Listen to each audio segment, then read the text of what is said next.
This is Pack Talk Podcast, episode 102. And if you're a regular listener of Pack Talk Podcast, you know that I constantly am learning how to optimize our performance as humans with health, fitness, and longevity. But today we're flipping the coin, and today we're learning how to optimize our dog's health and longevity with the foundation of proper diet and nutrition.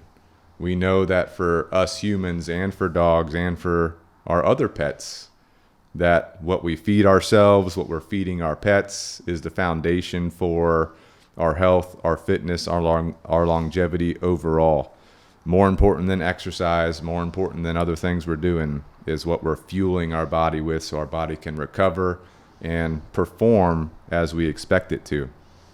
And in other episodes in the podcast, you know I've talked about the basis of our dog, their ancestor, the wolf. And we know that the wolf is the dog's ancestor. And one of the ways that we know this is because the dog and the wolf share the same number of chromosomes, which is 78 chromosomes. And this is different from other canids like the red fox, which has 38 chromosomes, and the jackal, which has 74 chromosomes. So I don't think you can get any more specific and scientific that the wolf is actually the dog's ancestor than that. We also know that wolves and dogs are pack animals and they're predators. When they hunt, they acquire their prey. They eat every part of that prey animal, leaving nothing to waste. They eat the muscle meat, the organs, the tendons, the ligaments, the bones. All this in order to get all of the nutrients they need from that prey animal. Throughout time, with human intervention, we have changed many aspects of the dog. Obviously, a Shih Tzu doesn't look like a wolf anymore, right? But there are many things that we have not changed, such as behavior sets, dog language, and the way their body utilizes the food they eat and what they should optimally eat for top performance and health. Which brings us to our very special guest today, Amy Zalneraitis. Zalneraitis. Hope I didn't butcher that. And Amy is an expert in dog food, dog nutrition, right? She's been on a long journey getting to the point she's at right now. She is the chief brand officer of We Feed Raw dog food company that delivers raw dog food to your door, making it convenient for you and your dog to be optimal. So Amy, thanks for joining us today on Pack Talk Podcast. Thanks for having me. That was good. That felt like I was in like dog nutrition church or something like you were like reciting a prayer. This is church right here. This is our religion. Yes, exactly. So Amy, real quick, in 1 minute or less, tell me who you are and what you're about. Sure. So Amy Zalneraitis. I am the chief brand officer and co-founder of We Feed Raw, which is a direct-to-consumer meal plan service for dogs. It's been around since 2009 when my sister first started it, and we've been growing ever since. And in the last few years, have seen some really incredible growth. Absolutely. And give us one or two of your hobbies outside of, doing We Feed Raw or dog stuff. One or two little hobbies you got on the side. Yeah, I'm the mom of a 6-year-old, so I don't know if I would call that a hobby. But so you got no hobbies. Yeah, I have no hobbies. I work and I am a mom. No, I don't know. I'm really also into health and wellness for myself. So I'm a big runner. So I do that when I can. You do marathons or 5Ks? I have done. I did the New York City Marathon. Okay. Yeah, which was quite an experience. A lot of analogies there to running a startup business. You're mile 16, you're like, I can't do it anymore, but you got to keep going. So much work, I guess. But yeah, mom to a 6-year-old. I have a dog that Watts. Absolutely. He's 75 pounds, so he's a lot of food. He eats a lot of food, and he's also wire-haired pointing griffin, so he needs a lot of exercise. So he'll come with me on my run sometimes too. Perfect. Yeah, What's your favorite running place? Like if you were to pick one place or a trail or a city, what do you prefer? So I'm lucky. We live very close to Hampton Park, which is just a beautiful park. So one loop around is 1 mile. So it's really like a nice place to go, and it's right there. It's literally like a block from our house. So I use that a lot. Yeah. Great place. Right next to the Citadel too. Yes, right next to the Citadel. Yes. Yeah. All right. So getting into some meat and potatoes here on dog food, raw diet, obviously. Can you give me the pros and cons of a raw diet, specifically for dogs? Yeah. So I guess we can start with the cons because it would be obvious for me to start with the pros. But a con, I would say, is that it is much more expensive than the average pet owner is used to paying for food, right? We've been trained by the kibble companies to think that you should pay this much. I think the average pet owner pays anywhere from $30 to $60 a month for pet food. So this is going to be more than that. It's also raw frozen food that we're selling. It's not freeze dried, so it is perishable. It's not as convenient as feeding kibble. It's not shelf stable. You need to have freezer space. But we do try to make it as easy as possible when it comes to raw feeding. So we do everything for you, and then you just thaw and feed. So I would say the cons to feeding raw are that it's more expensive and it's not as convenient. The pros are, I could go on forever, but this is really the way that dogs are designed to eat. This is the most biologically appropriate food for them. It's what they have been eating since the beginning of time. This is the optimal diet for them. It's moisture rich, it's nutrient dense, very high in animal protein. So just a very optimal diet for canines. Right. Absolutely. Talking about budget, that is obviously a concern for a lot of people. Yeah. And I've always been a fan of, and I learned this probably a little bit after college, but I don't know if you probably had the same lesson, but quality over quantity. Yeah. When I was in college and even in high school, my dad especially, he was a big fan of used cars. We'll just use this as an analogy, but used cars, and I just struggled for years. Get a used car, the thing's breaking down on you, right? You're spending more money trying to fix it than you are with it yourself, versus if you go with a newer vehicle or like a certified pre-owned vehicle, you're starting off with a vehicle that is good to go, and then you can maintain it, right? Preventative care for it versus trying to fix all the problems along the way. Yes. Of course, that's more expensive up front, but long term, you're saving yourself money. Yeah. So I would challenge anybody that, as they're considering this, that budget aspect, quality over quantity. Yeah. And in any aspect of life, not just your vehicle, that's just an analogy, but I believe that's true overall, I totally agree. Did you learn that lesson at all? I definitely do live my life more like that, and I prefer to have less things that are better and maybe more expensive than a lot of things that are poorer quality. Right. With clothes and everything. But I think that with raw food, we always say it's more upfront, but it's less down the line. And I absolutely think that's true. It's hard for people to wrap their heads around because it's hard to be patient, right? It's easy to, the nutritionist we work with says the wrong diet can appear to work for a very long time until one day it doesn't. And then it's like kind of disastrous symptoms. But, I think that if you are willing to, put and invest in your dog's health up front, it really does, it's a great return on investment because you're not spending money on vet bill. I mean, of course, you still have to go to the vet sometimes. Like I always say, the raw diet isn't a panacea. It's not a cure-all. It doesn't mean your dog will never get sick. Right. But it does give them the best chance at a happy, healthy, disease-free life. Right. So to me, it's worth it. It's like a reallocation of funds. It's saying like, okay, I'm going to spend this much more on food, but be patient and know that down the line I'll be spending less on treating symptoms that come from eating an ultra-processed diet. And I'm curious later on in our conversation to get some more of those symptoms that are common or starting to show up these days with dogs, and getting your perspective on that. But before we get there, can you give me the pros and cons on a kibble diet? I'm sure there's some pros. Yes. What are the pros and cons? For sure. So the best qualities about kibble are that it's very convenient and it's very cost effective, and it's adequate nutrition. This is what vets always like to. It's adequate nutrition. It can sustain life, right? And we really try to be careful to not be kibble bashing or anti-kibble. If you see any of our social media content, we're always showing people how they mix kibble with raw, or they're using just raw as a topper or a base. We try to not have that all raw or nothing attitude, but the cons are that kibble is ultra processed food. That is a fact, right? There's not a scientist on earth that would disagree with that, I don't think. I mean, it is ultra processed food.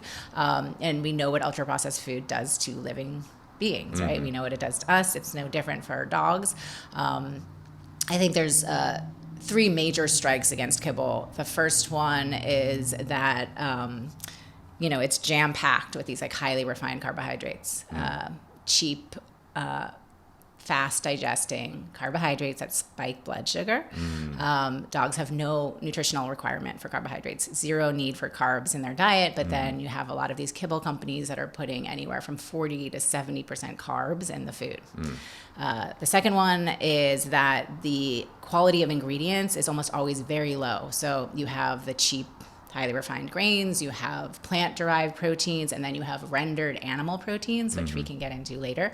But all of these ingredients are feed grade, meaning sourced from food that is not fit for human consumption, so did not pass inspection to enter the human food supply. They don't have to, they don't meet U.S. food safety laws. So you they can imagine divert it to the kibble is what you're saying. Yeah, it's like basically anything feed grade. It doesn't, so there's a lot of kind of nasty stuff that can go into that, right? And third is that it's ultra processed. So cooked and extruded at extremely high temperatures, like 350 degrees Fahrenheit, 4 times over. So high heat process, an average of 4 times. And one of the things that scientists are discovering now is that what this type of processing does to the ingredients in the food. And what they've discovered is that when you expose sugars and protein, so starch and meat basically, to really high heat, it creates these carcinogenic compounds called AGEs. I don't know if you've heard of it. It happens in people food too, but obviously to a much lesser degree. AGEs stands for advanced glycation end products, and these are the result of this high heat processing, and they cause all sorts of diseases, neurologic disease, metabolic dysfunction, cancer, kidney disease, just a slew of chronic diseases. And the scariest thing and most shocking thing they've discovered about these AGEs and ultra processed pet food is that the levels they found in the processed pet food is 100 times that of what's in processed people food. Good Lord. So like think about what dogs are eating for every meal, day after day, for a lifetime. They're just getting completely, assaulted with these AGEs. And it probably catches up to them when they're probably 10 or older, or 8 or older. Or but what we're seeing in the statistics is like not surprising then when you know that, right? We see that 6 million dogs die of cancer each year. 50% of dogs will get cancer by the age of 10. Yeah, cancer is one of the things I want to talk to you in detail about later. But one question I had about you saying that it's heated up to this degree multiple times over. I know with human food, at least my understanding, I'm not a scientist or anything, but doesn't that remove nutritional value when it's baked at that high of a temperature multiple times? Yeah, so I think there's a couple things. I mean, I'm not going to get into like the raw diet for humans. I do think that there's, and I'm not an expert on that either, but I do think there's some foods that have been proven that, actually become more nutrient dense when you heat them. I don't know, tomato, I can't remember all of it. Some bioavailability with certain foods, but not all of them. Right. And I think that, but the real problem isn't really that the food is being heated. It's like the level at which it's being, first of all, it's the quality of ingredients that are being heated, and then the level at which they're being heated, and like the amount of times they're being heated. So what human food is being, heated 4 times over.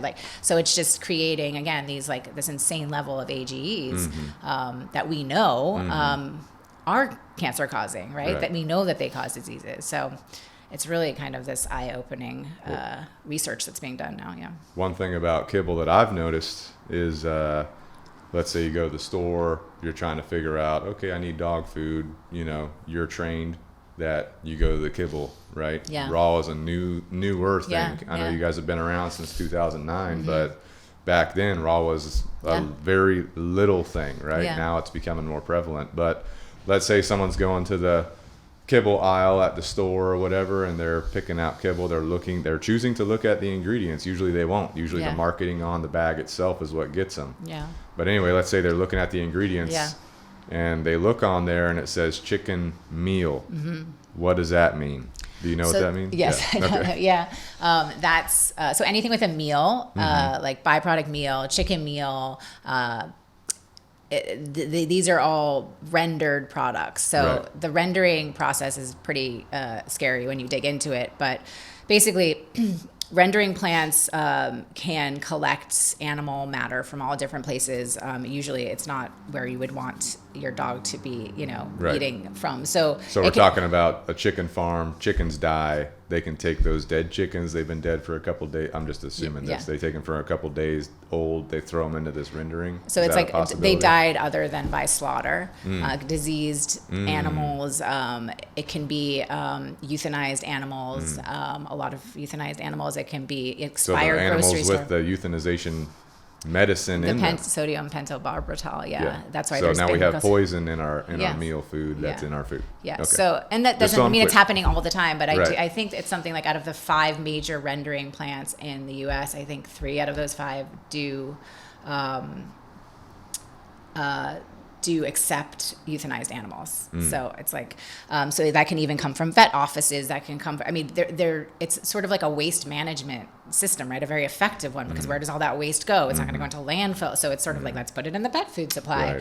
Right. So there's like a 60 or more % chance that that's going to be in the kibble you're feeding, Well, if depending you're on feeding- where your food's sourced from. So it's not a generically named meal. So sometimes it will just say like animal byproduct meal or animal fat. Like that can come from any animal. So this is why, in the past we've heard about, I don't know if you've heard about this, but they've, tested pet foods and found, in just this last year, dog and cat DNA in the food. Like, how do you think that's coming from euthanized dogs and cats? So the rendering facility sort of collect all of this, animal matter from all over different places. They bring it to the rendering facility. It's ground up, put in a huge grinder, and then they put it in this big vat, like a stew. They cook it like a stew, and then they skim the fat off the top, and then they take that, the rest of it, and they dry it into a protein powder. And that's what's sold to pet food manufacturers as protein source, right? Yeah. So if it says chicken meal, well, you know that it's coming from chicken. You know that that's the animal. But if it just Right. says something generic, you Animal don't really know. byproduct, animal meal. Yeah, That could be the variety. Yes, but even then, it's like, but what was the quality of that chicken? If it's a meal, you can bet that it's not a high quality. Right. So yeah, that's kind of, I would definitely look for that. I think too, there's something called ingredient splitting, which is when it's a sort of like a game of optics. So a lot of pet food manufacturers will try to artificially boost desirable ingredients like animal protein, because they know that the customer is savvy enough to look for that as the first ingredient.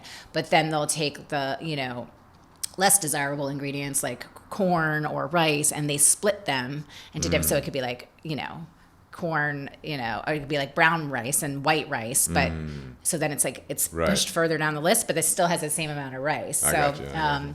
the other thing is like the salt trick. So most commercial pet foods you cannot have more than 1% salt. So you just look for, when you're like looking at a kibble bag and Yeah. there's like beautiful imagery of like, I don't know, like produce or, Right. vegetables that you're like, oh, this is amazing. Just look for where that sits in relation to the salt, because if it comes after the salt, you know that it's less than 1%. Holy So it's cow. a good sort So of if like, it says salt, then like blueberries. yeah, then you know the it's like 2 is blueberries like- or something. Holy Half cow. a blueberry. So there Yeah. is manipulation of the labels and Oh, the yeah. ingredients to trick the consumer, essentially. Yes. Right. Yeah, for sure. Yeah. Another question I had about that, or kind of something that has annoyed me in the past, is my dog Bane. He's my Doberman that Yeah. kind of got me into dog training, but he has a chicken allergy. So if he has anything chicken or Yeah. bird related, Yeah. except for egg, he can eat an egg, which is weird. Yeah. But like the chicken Yeah. itself, if he eats it, he has diarrhea. So let's Okay. say, which is Yeah. not fun, obviously. Yeah, no. But when I was this was years Yeah, ago, trying yeah. to finagle what to feed him, going through all the kibble aisles, looking at all the bags of food, trying to make sure nothing had chicken in it. Oh, yeah, You interesting. get like a beef protein Yeah. or a beef flavor, whatever you call Yeah. it, but they got chicken meal in it, Yeah. Yeah. right? And that's Yeah. just a filler at that Yeah, point, or what yeah. is that? I mean, that's just maybe because it was cheaper to put I don't. So they get beef in there Yeah. to satisfy Yeah. the beef Yeah. flavor, then they add the chicken meal in there to bring up protein or something? Yeah, I mean, I don't know why that specific one, but and your dog, have you had him tested for a chicken allergy? I had the hair test where you pull the hairs test, out. Yeah. And it is a common, I mean, I think the two most common protein allergies are chicken and beef, but we have found, I will say that there's a lot of people that come to us and say like, oh, my dog has this allergy or this, and we're like, but are you? They didn't do the test. So well, like, how do you know? Because a lot of times if they're eating, you know, a low quality food or, you know, a kibble that might even be a higher quality, it's something else. It's like a chicken kibble that they do, right? And they're like, oh, my dog has an allergy to chicken, but does your dog have an allergy to chicken, or like the 900 other ingredients that's in that food, or even the way that that chicken was processed can cause an allergic reaction? So we always tell people to like give it, unless they have obviously some real test proof that they do. But sometimes we've seen people have been fine, like their dogs are fine eating you know, clean raw diet. So well, I know you can overfeed a dog too, like especially with kibble. You feed them too much kibble, now their body can't process, so it just diarrheas everything out. You think your dog's allergic, but you're misfeeding them. Oh, totally. Yeah, it's a very, I mean, even it's harder to, I think, like just like with us eating a whole foods diet, get fat on a whole foods diet, but it can have, like, people can overfeed raw food too, and it can cause loose stools. I think like the nutritionist we work with said something to me recently that was like 90% of loose stools is from overfeeding, you know? So you might not be thinking that it's like that much or like, but like just even a little bit can cause that. So well, that's another issue too, is that people are not optimally feeding their dog, but they're also overfeeding. You know how many dogs you see, you know, just walking around that are overweight, you know? I know, it's so sad. It's like, it's really sad because I think we just don't know, and we become used to thinking, you know, this is what the norm is, even for humans, right? Same thing. Oh my gosh. Yeah, don't get me started. We've adjusted to a very sad norm of just sickness too, and you know, accepting that. Oh yeah, well, of course we're gonna get this, and it, but like, why? Why do we have to? You know, dogs, and even like the lifespan of dogs. It's, you know, some of these experts that are in the, you know, healthy wellness space for dogs are saying like, why are we accepting that dogs can only, like golden retrievers have to die at 12? Like, what? That's not normal. Maybe they're supposed to live to 18 or 20, you know? Exactly. All right, moving on here. Common misconceptions of feeding raw. We touched a little bit about it, but let's talk about more common misconceptions. Like, I know a big concern for a lot of people is the bacteria, the salmonella, the stuff like that, you know? So what are some big things you're seeing with questions people are asking about? Yeah, that's the biggest one, and that's probably the biggest pushback that we get from like the conventional vet community. So I would first just start by saying that dogs are biologically designed to process raw meat. We've bred dogs for their looks, their behavior, their temperament. We haven't bred them for their digestion. We didn't breed them to be like, you're going to be able to digest starches so much better. I will say they do have a slightly better ability to digest starches than their ancestors and wolves. But our nutritionist that we work with says that's just a rapid evolutionary adaptation. And it's like a small amount, like a tiny amount better. And so what? Kind of like, we can also metabolize alcohol, but just because you can, you know, metabolize it doesn't mean that you should make it a major part of your diet.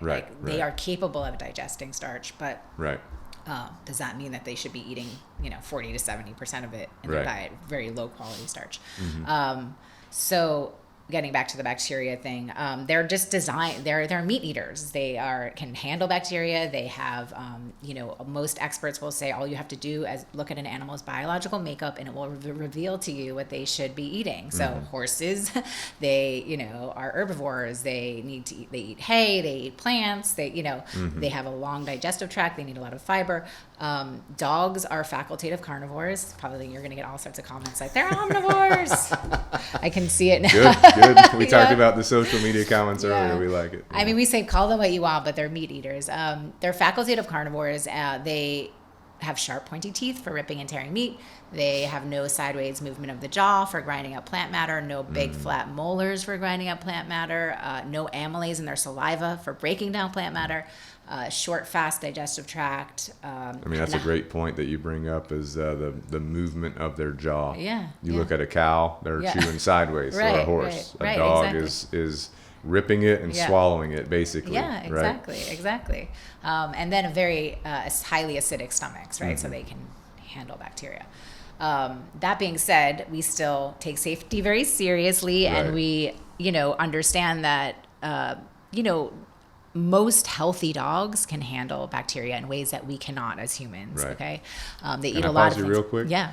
Going back to the omnivore thing Yeah. real quick. I just had something pop in my head. Yeah. But you know how dogs will go out, let's say you take Watts out or whatever out into Yeah. a field, you're running or whatever, you're giving him some free time, and he decides to chew grass or he decides to eat grass. Yeah.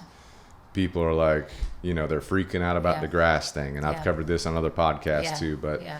dogs will sometimes just eat grass just because, Yeah. Yeah. sometimes it can help their stomach. Yeah. But sometimes it's just behavior they do. Yeah. It's not really a big deal. Yeah. It's not going to hurt them. Yeah.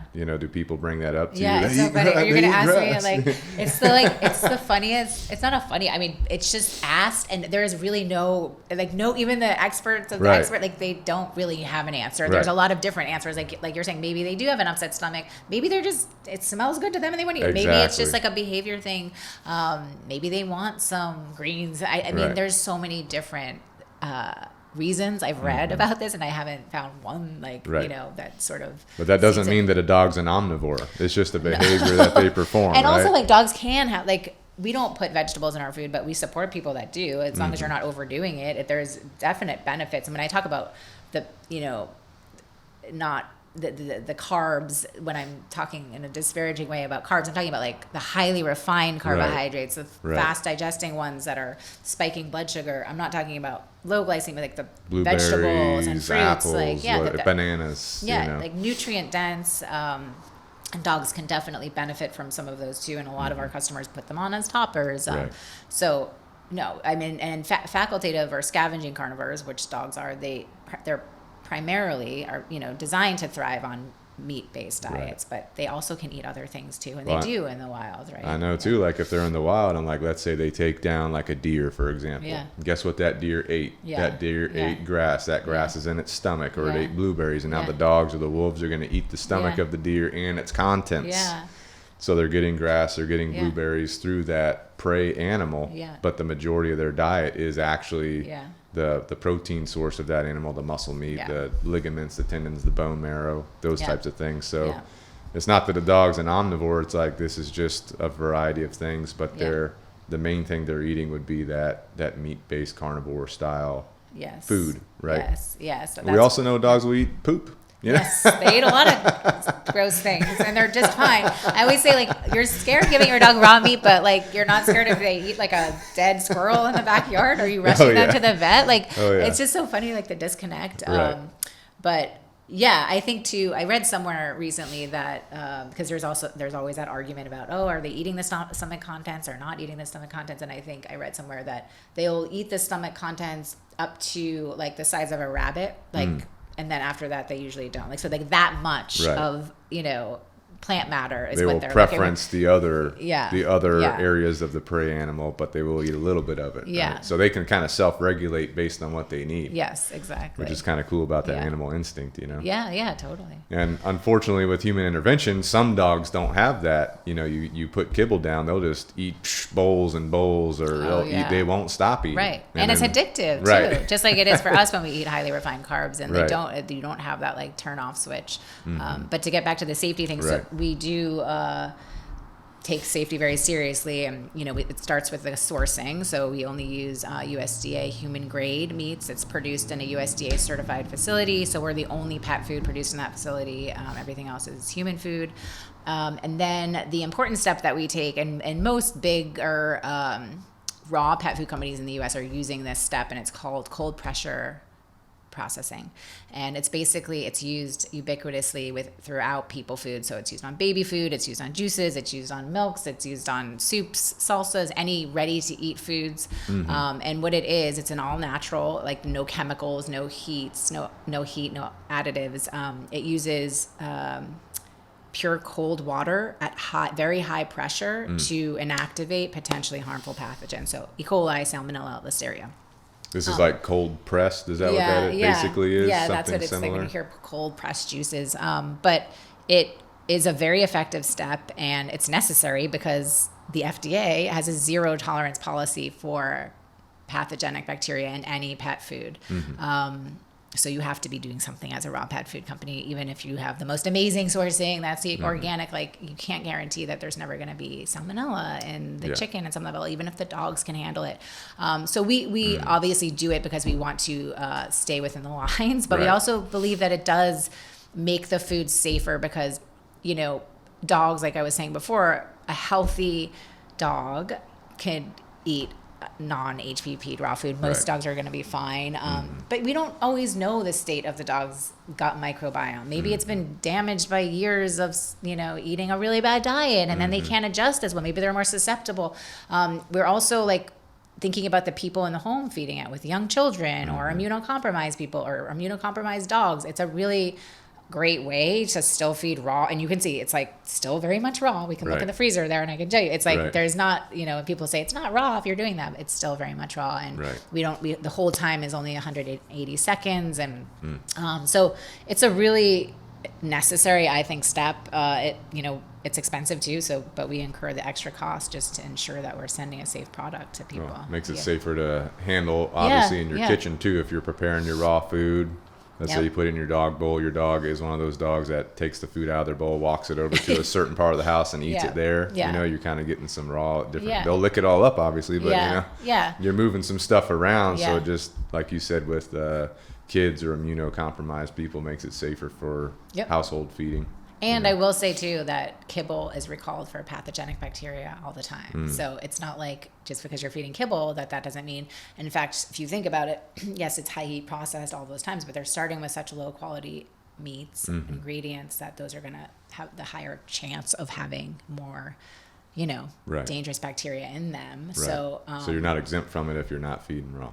Exactly. I mean, it happens more frequently than raw is recalled. Kibble is recalled. I understand it's a much bigger market. I think like 96% of dogs in the U.S. are fed kibble. So, but it happens more frequently than raw foods are recalled for that reason. So, just something to think about. Another misconception I think that people might ask about is they start trying to feed their dog a raw meal or something. Their dog starts having diarrhea. What's going on there? Oh my gosh! I mean, it can happen for the transition. I mean, it's like if you or I went from, and we always like try to make the distinction between diarrhea and loose stools. We're like, is it diarrhea or loose stools? Because loose stools are generally like harmless and you're just like going through, but you know, diarrhea is like liquid diarrhea. There might be something going on. You have to pay attention to. So when you transition to a raw diet from kibble, it's a kind of a shock to the system.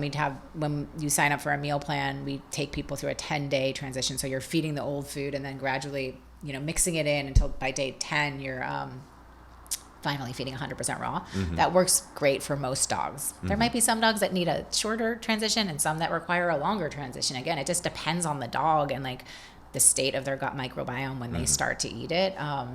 But I think that it's not like you have to rush to the vet. You don't have to like freak out.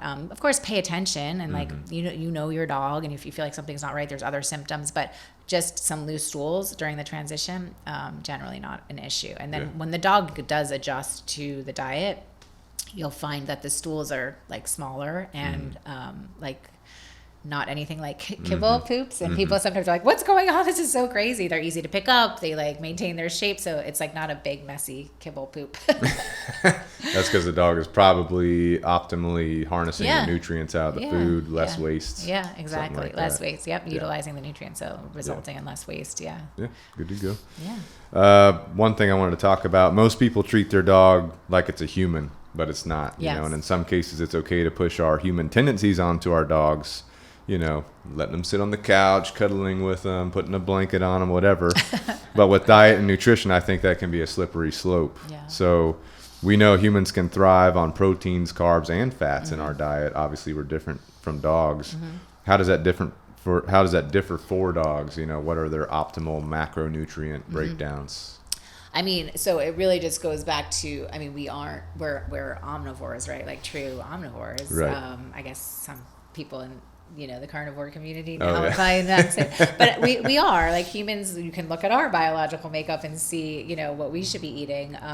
Dogs need to eat animal protein. It's like the main, staple of their diet. When it comes to like protein and fat, so the nutritionist we work with says it's kind of a range. You can't be like, it's not always, but always protein should be higher than fat, of course. And I think he says like 45 to 50% protein, and then anywhere from 20 to 40% fat. So that's kind of an ideal range. Yeah.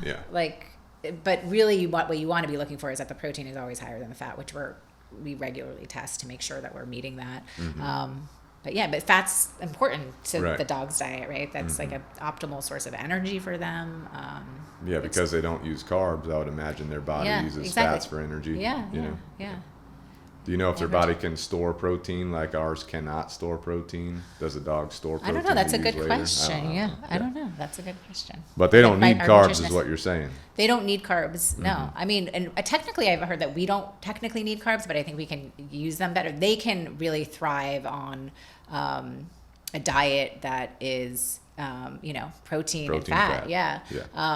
And they can still benefit, again, from some high quality, low glycemic, like carbs, like vegetables. Right. But they really, the problem is that they're just getting so inundated with these highly refined carbohydrates. It should not be the majority of what they're eating. No. It should be the minority. Yes. Right. And like, really, who needs any of those highly refined carbs to begin with? Right. It's like, if we are going to give them carbs, like, why aren't we giving them the healthy kind? Yeah. So. I mean, if I'm thinking of carbs for myself or for a dog, carrots, whole foods like carrots, blueberries, bananas, these types of things. And some of my dogs, if I give them a carrot, they'll turn their nose to it. I'm like, all right. Some of my dogs will eat it, so totally. It's like, whatever. I know. It's like any healthy food that you can, there's very few things that your dog can't eat. And we've sort of been trained, like everyone's afraid to feed their dog anything. I've talked about this in the past, and it's really been the great marketing of kibble companies, because when kibble was invented in 1956, people were mainly feeding table scraps before that. They were feeding them people food, like their dogs were more outdoors too, or they were just like roaming the streets during the day and coming home, or they were eating, what the families had left over at the table, maybe not optimal raw diet, but real food, which is not what they're eating today. They're eating ultra processed food. So that was better than what they're eating now, you know? So but these kibble companies had to think about a way to scare people away from feeding those table scraps, because that was their competition. So it was like, this is the only thing that you can feed. This scientifically formulated bag of pellets is the only safe thing for your dog. So like they created, even to this day, this fear of, people are Googling all the time. Can my dog eat this? Can my dog eat that? Can my dog eat raw eggs? Can my dog eat celery? Can my dog eat, like all of our blog posts are these, sort of SEO. We know that people are asking those on their computer. And really there's few things. I mean, obviously onions, macadamia nuts, chocolate. But a lot of the things, even garlic is a good, it can be very healthy in lower amounts for your dog. So good for us too. Yeah, exactly. 1956 is when kibble was invented. Is that around the time when cereal was invented? Do you know? That's a good question. I believe that cereal, if I'm not mistaken, was invented World War II era. Okay. Because there was obviously a need for people to get food, and there was a problem getting food and sourcing things. So I believe that the Kellogg's invented cereal as a way to get as much nutrient as possible in a little package. I don't know if that's around the same time. I don't know when it was. I would have to look up when cereal for humans was invented. So the first dog food, it was like 1860, was this businessman named James Spratt who saw like stray dogs eating, it's called hardtack, which was just processed food for sailors. They were eating that on the docks, and he had an idea.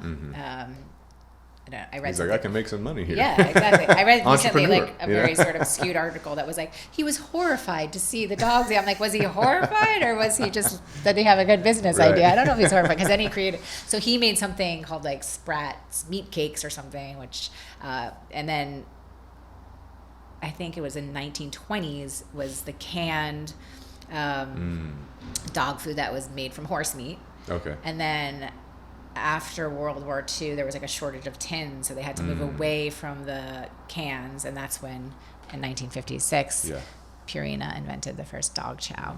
It probably happened around the same time as cereal.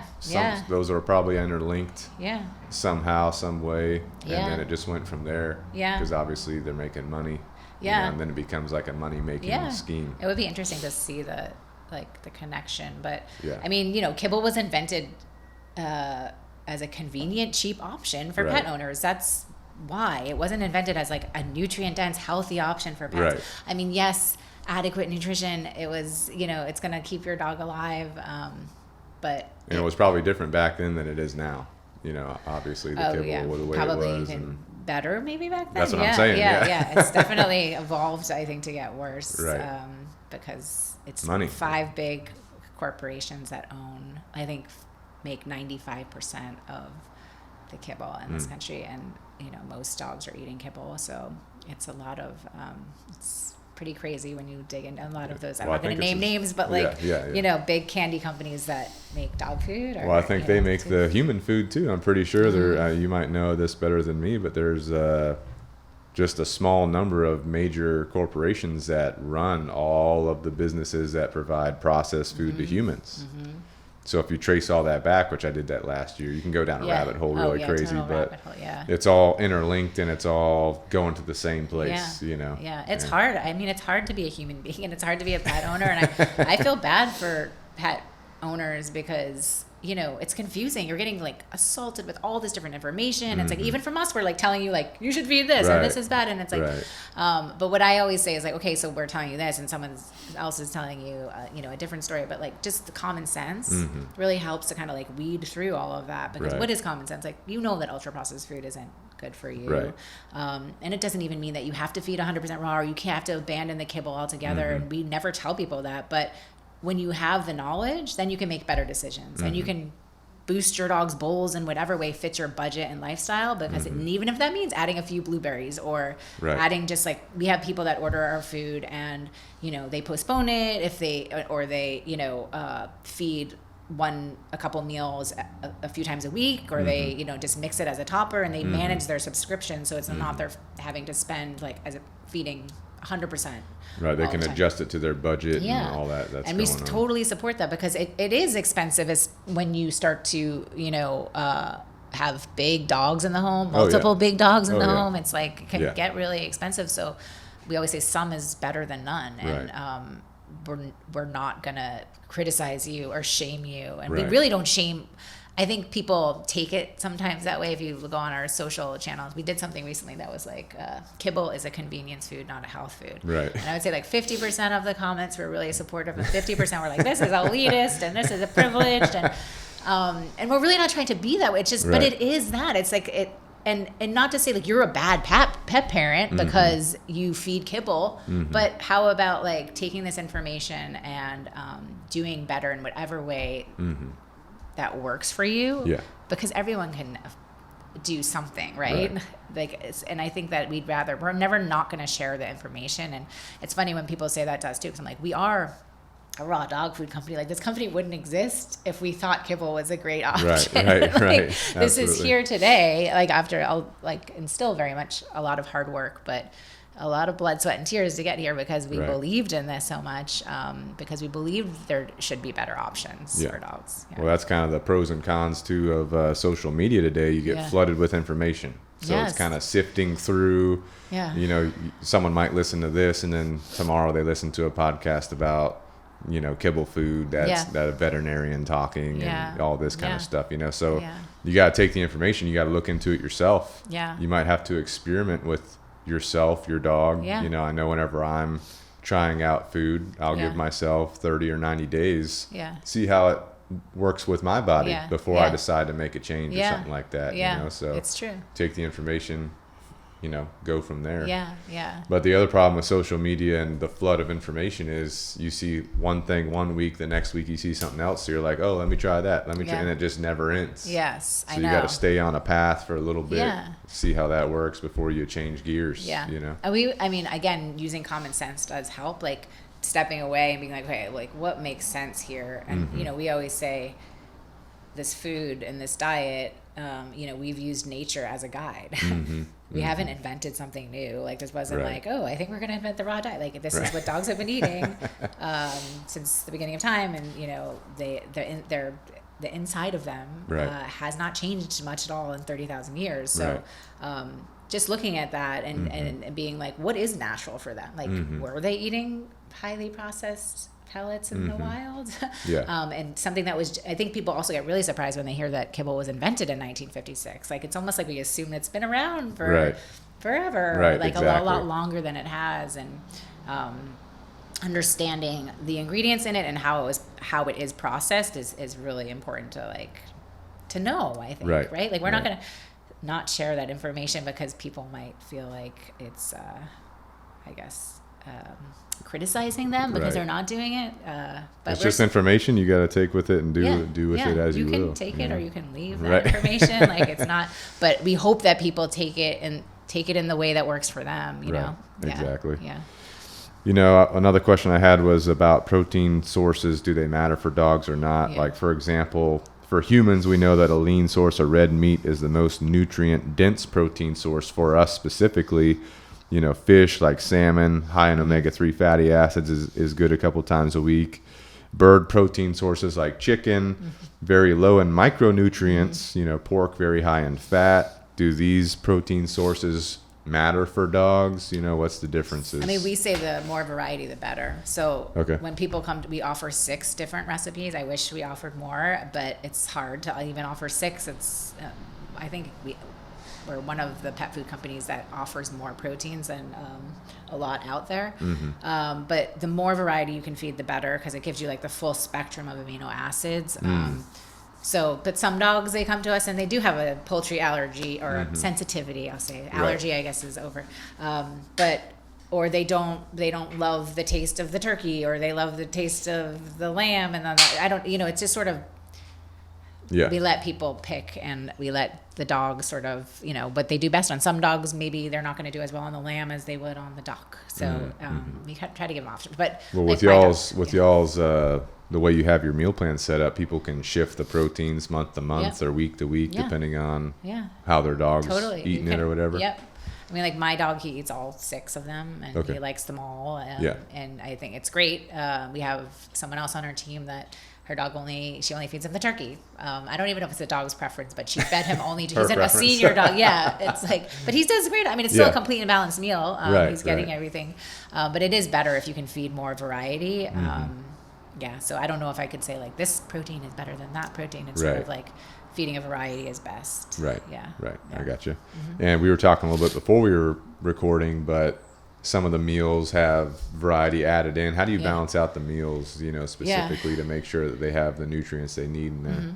So we try to do it pretty close to like the prey model raw diet. So based on the prey animal, so roughly 80% muscle meat with connective tissue and fat, 10% organ meat, all of which is secreting organ, and then 10% finely ground raw meaty bones. And then we do add a small amount of essential vitamins and trace minerals.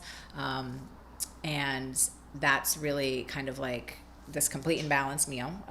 But because it's a meal plan and we offer 6 different, we try to keep the kcals consistent across the board. So you don't want to be like feeding, 1,300 calories in this meal and then 7, because it can cause digestion. So for example, we add beef to the lamb and beef to the venison, not to try to cut corners like sometimes, but to make it so the lamb would be too high in kcals if we didn't add the beef in. And the venison would be too lean if we didn't add the beef in. So we do balance it out. To make it you adjust it a little bit for consistency. I think it's also, some people really like it because it's just built-in variety too. So you're feeding. So just backing it up for a second, you said 80%, and this is each meal plan. 80% is roughly. So I would say approximately 80% muscle meat with connective tissue and fat. 10% organ meat, all of which is secreting organs, so like kidney and liver, and then 10% finely ground raw meaty bones. So like bone marrow. Like the bone, not like hard weight bearing bones, but bones they can actually eat that. So we grind those into like smaller, very small pieces. We actually double grind them, so it's like very digestible. So that's how you got the full prey model and the We Feed Raw diet plan to simulate what that dog would be doing out in the wild or what their ancestors did. Exactly. Okay. And then you add in just a little bit of vitamin and mineral that's needed to supplement all of that. It is like a very small amount. We say for full and proper nutrition, in order to meet AAFCO has certain guidelines. AAFCO's guidelines, I don't want to get into all of the AAFCO, but AAFCO guidelines were written really with Kibble in mind. So we are not adding, it's sort of a good way to meet those claims that AAFCO, the AAFCO guidelines, and have it be certain that you will be, because sometimes with I know there's some other places that will use whole food, more fruits and veggies, but those just tend to not have the same consistency. And again, we do have people that are adding stuff to our food, whole food, adding whatever, pureed greens or pumpkin or goat's milk, and we love it. That's great. There's nothing, of course you can add more nutrient dense. It's not going to hurt your dog. It's going to help. But we also want to let people choose which toppers. So if we were adding blueberries and kale or squash, some dogs don't like the, this dog hasn't. So we kind of want people to be able to do that. So we like to give them a complete imbalance, but still a base, and then they can add to it if they want. So that's kind of why we do that. Super cool. Yeah. And you have a nutritionist that's overseeing all these formulas, right? Yes. Yep. He's formulated everything. He's PhD. He's been doing this for decades. He's great. So he has formulated all of them and then oversees, we are constantly testing to make sure that we're meeting our claims, that the fat isn't too high, or, because you're still working with raw materials, and sometimes maybe, there's an ingredient that might be higher in fat that month, or, so it's important to be testing constantly and seeing where you sit. Yeah. Right. Yeah. One thing I'm big about myself, and I know you are too as a runner, is recovery, right? Recovering from the workload that you're putting on yourself, whether that's running a business like some of your other businesses and We Feed Raw, that's cognitive performance, that's physical performance, but you're running, you're walking your dog, you're taking care of your family. All these things take a toll, so you need optimal nutrition to recover properly, and hydration, obviously, and electrolytes, and all this other stuff. Yeah. Dogs, unfortunately, on a Kibble diet, this is just my opinion, they suffer from malnutrition. Their owners don't even know it. They suffer from dehydration. Their owners don't even know it.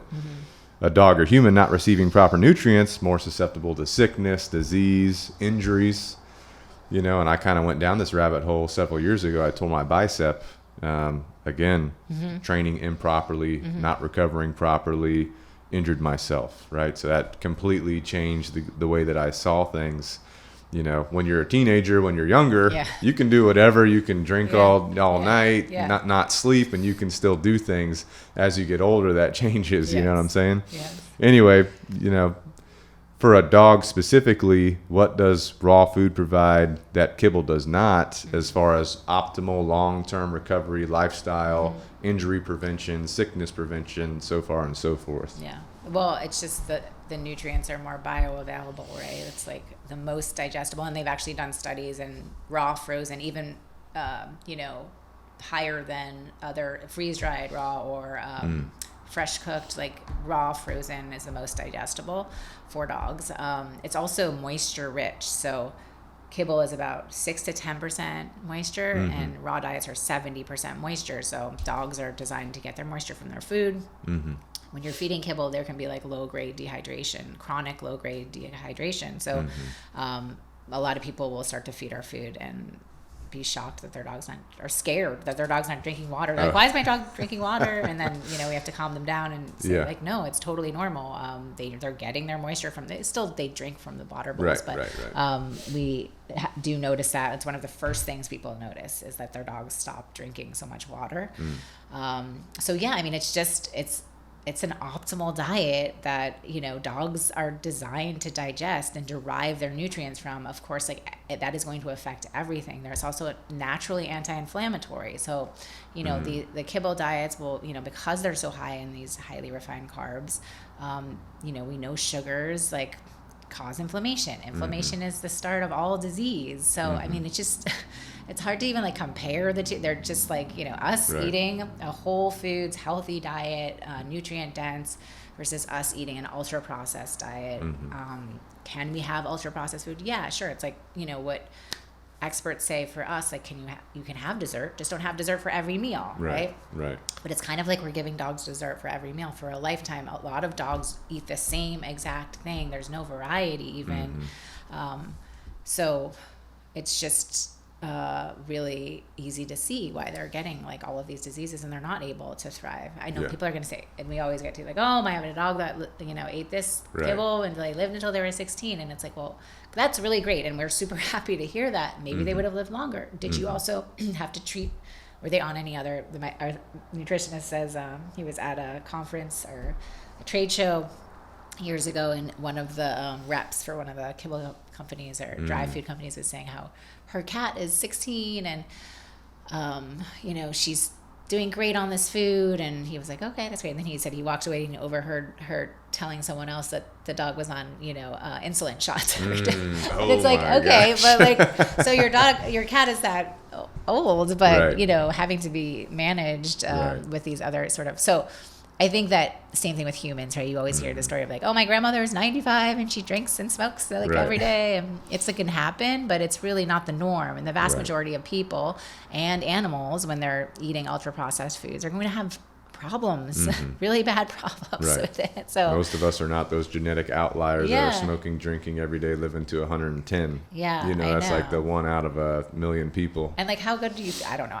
Maybe I'm just one of those people that's I can't, if I eat too much ultra processed food or drink too much alcohol, like I feel really bad. And I don't want to feel like that. I mean, I think our animals, you know, they deserve better.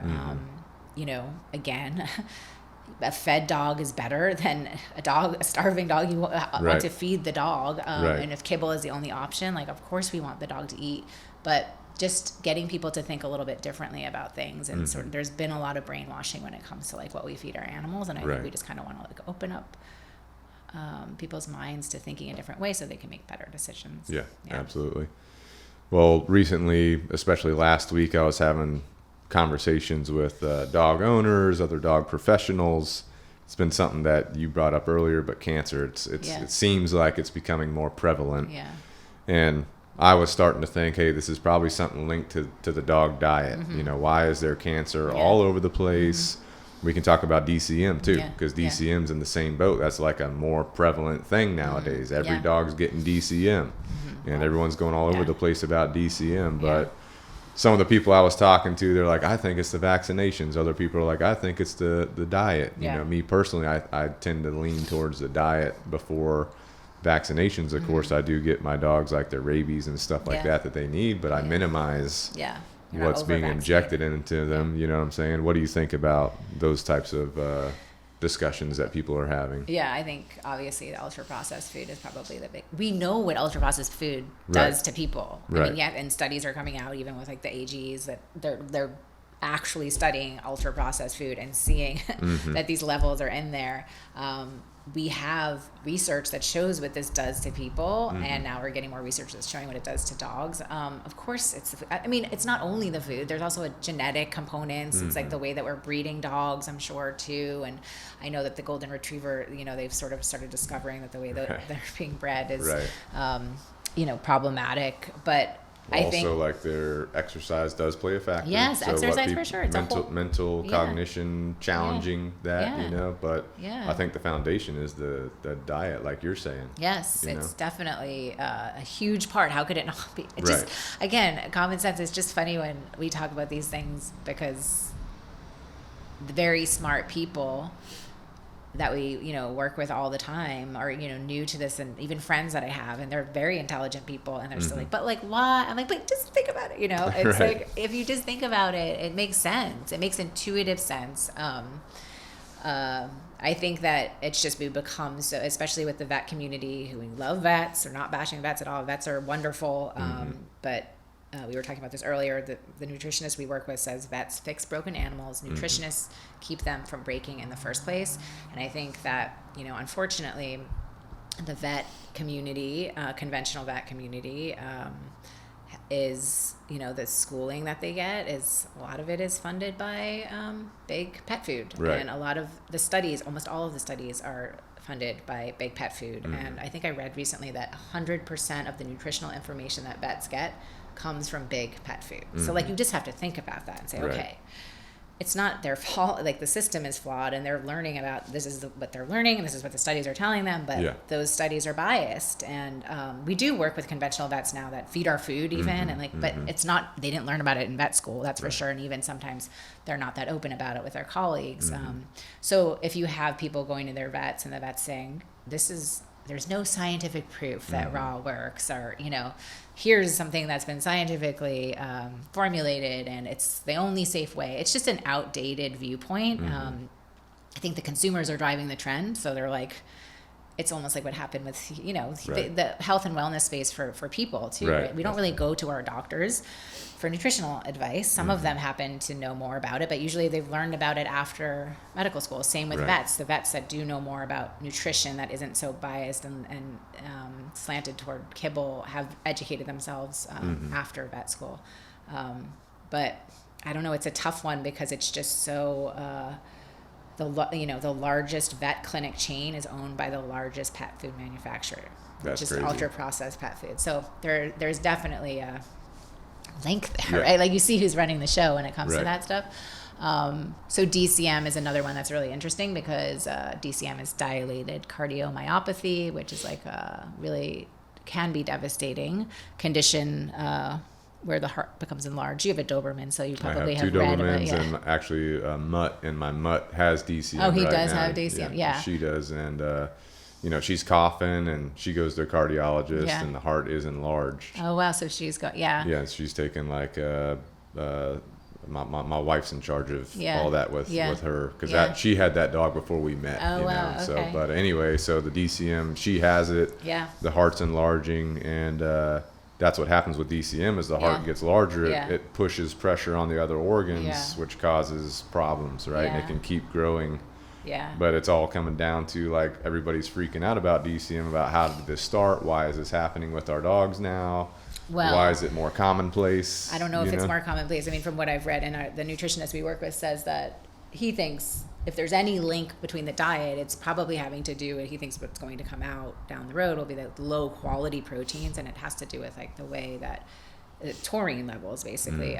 But what happened with the DCM scandal, I'll say, is that it really was a scandal because it was a totally flawed, I mean, there's now a lawsuit against Hills for sort of hiring these vets to spread this misinformation and also to cherry pick the data. So they would tell people only report DCM cases and dogs that are eating BEG diet, so boutique exotic grain free. So those included, raw or. So there was obviously that's not the way that you get real data, right? You can't just like so. It caused and also the level or the amount of new cases when you look back really was not that much. It just made it. The FDA made this announcement, so people are questioning like, why did the FDA do that, and why did they cause and it caused some of these grain-free companies to it was really damaging to their business. So I don't know. I'm not going to get into conspiracies, but I've just read some things that it's like it seemed way too. Orchestrated. But it turns out that there is no causal link between DCM and diet as of today. And there's never been a link between naturally grain-free diets, like raw diets, and DCM. There was a focus on diets that were modified to be grain-free. That means like they remove the animal protein, they replace it with like the grains with things like legumes, peas. Can you tell us what a legume is? Like what would that be? A legume is like a bean or like a pea. I think that's the right definition for it. So they were using these, they weren't like taking the grains out and replacing them with animal protein. They were taking the grains out and replacing them with legumes. these legumes. Beans and peas and things like this. So they think that there was a focus for a while on whether that was causing, but still to this day, there's been no proven link. And so now looking back, there's lawsuit is happening because they think it was so poorly handled and also a lot of kind of shady stuff that happened. So, I mean, I think that's a good thing about today's world with social media, with podcasts, is that you can get information from people other than the mainstream that's pushing it. Because I remember when that golden retriever study came out. This was several years ago. A vet called me, hey, this new study came out, blah, blah, blah. I want to make sure you know about it. so you can tell your people and all that. I'm like, okay, and I take things with a grain of salt. I'm not very good about analyzing these studies. I know there's people really good about analyzing the study, reading the papers, figuring out how everything happened. And I'm not very good about that. I try to talk to people like you and people that are in the trenches doing the research, figuring things out, and also with that common sense you keep bringing up. What was the dog ancestor doing? What did we change? What did humans intervene on that altered the way things are going? But I think with studies, there's a lot of problems with them. You really have to know like who funded the studies, and exactly. There's not really the nutritionist we work with says there's not. Pet food studies don't really exist, even when they're like, oh, the Kibble, what studies are proving that your food, there's never been a study that compares raw, a proper peer-reviewed study that compares raw to Kibble. But we can use our common sense and say, okay, well, this is an ultra-processed that's like packed with all of these like bad things. And then a diet that a dog's been thriving on for their entire existence. Like, I don't know. To me, that's already like scientific proof, right? Like Mother Nature has showed us. But I hope that those studies do come out. It's just going to take a long time, and it's so much, millions and millions of dollars and time. There's a scientist at the University of Helsinki, a PhD nutritionist and a vet who is running a program called the Dog Risk Study, and she's using 16,000 dogs of all breeds and sizes and looking at the benefits of raw and already proving, that dogs, puppies fed a raw diet have a lower chance of developing IBD as adults, less atopic dermatitis. So she's already proving things, which is amazing and great, but hopefully there's just more of that. But I always tell people, like, you can wait for those studies to come out, or, go ahead. I mean, imagine if we went, Well, something else, I always link this stuff back to like our human world, and you go to your doctor, and your doctor went through medical school. They did not learn a lot of things. There's doctors out there like Dr. Peter Attia. I don't know if you know who that is. I've discussed his book on the podcast. I reviewed his book. I've listened to him a lot and try to follow what he does. But thinking outside the traditional medicine box, right? Thinking about how do we prevent things from happening versus respond to things that have gone bad. Kind of like what you talked about, how veterinarians are fixing things that went bad, not preventing them from happening in the future. I think it's you, the dog owner, you listening, right? You're a dog owner, you're a dog professional. It's in your hands to get the information you need, research it, and make a decision, and challenge what your vet is saying, challenge what someone's telling you. I know I go to my doctor, my local doctor. I have a telehealth doctor and I have a local doctor. My telehealth doctor is more preventative. My local doctor is more of that traditional medicine. My local doctor, I push back on her with a lot of things. I'm like, hey, what about this? What about that? And I don't let her just tell me what to do. I'm trying to take my own health into my own hands. Same thing with my dogs. You have to be an advocate, and it's kind of alarming when you realize how much of an advocate you have to be for yourself and for your dog. Like, it's not, you think you sort of like, we have this trust in, these professions and of course they want the best. Like, I do think vets want the best, and doctors they don't want to harm their patients. But if they haven't been giving the information, right? Like, there's not a lot of nutrition training, and maybe the nutrition training that they were giving is biased, then we have to, take it upon ourselves to make sure that we're getting that information, and it is out there. It is out there. So, well, I think if you're having this conversation with your vet, maybe they say, hey, what about this, we sell this in the store, in the vet office here. This is what we recommend. Well, why do you recommend that? What about this? You start asking them these questions. If you see that ego take over and they get angry or they're upset that you're questioning them, I would say that's probably someone you don't want to see again. Someone that's able to have that conversation with you is probably someone you want to see. That's what I say too. It's like, you don't even have to find a vet that's pro-raw, because that's going to be few and far between, but find the vet that's not anti-raw, right? Like, they're going to ask you the questions, and they're very good questions, right? Like, is this complete and balanced? How do you know? Who formulated it? How do they address bacteria? These things, like, is it, complete and balanced for dogs of all life stages?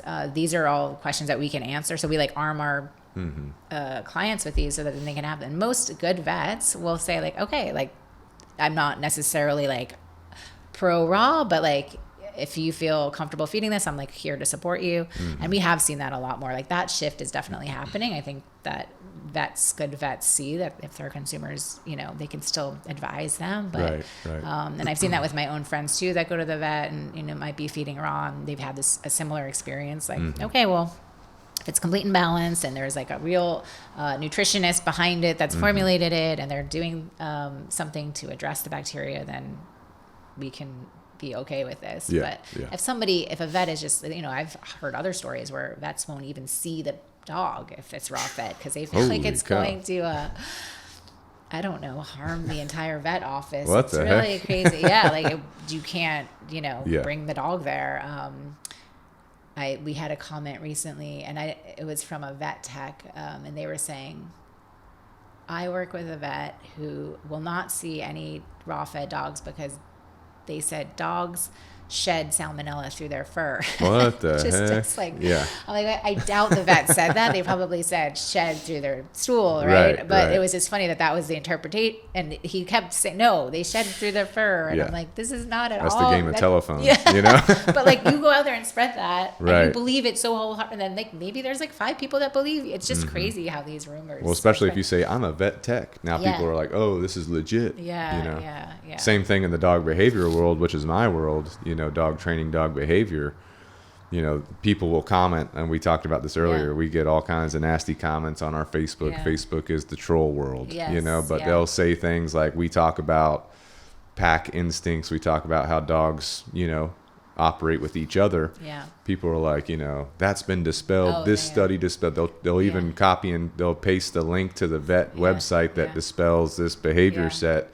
And I've gone to it, I've read it, I'm like, okay, this, if you were to read this and not understand or not know, you would totally believe this. And they even cite sources and everything, and I haven't deep dive into it too much. I'm just knowing that this is being spread.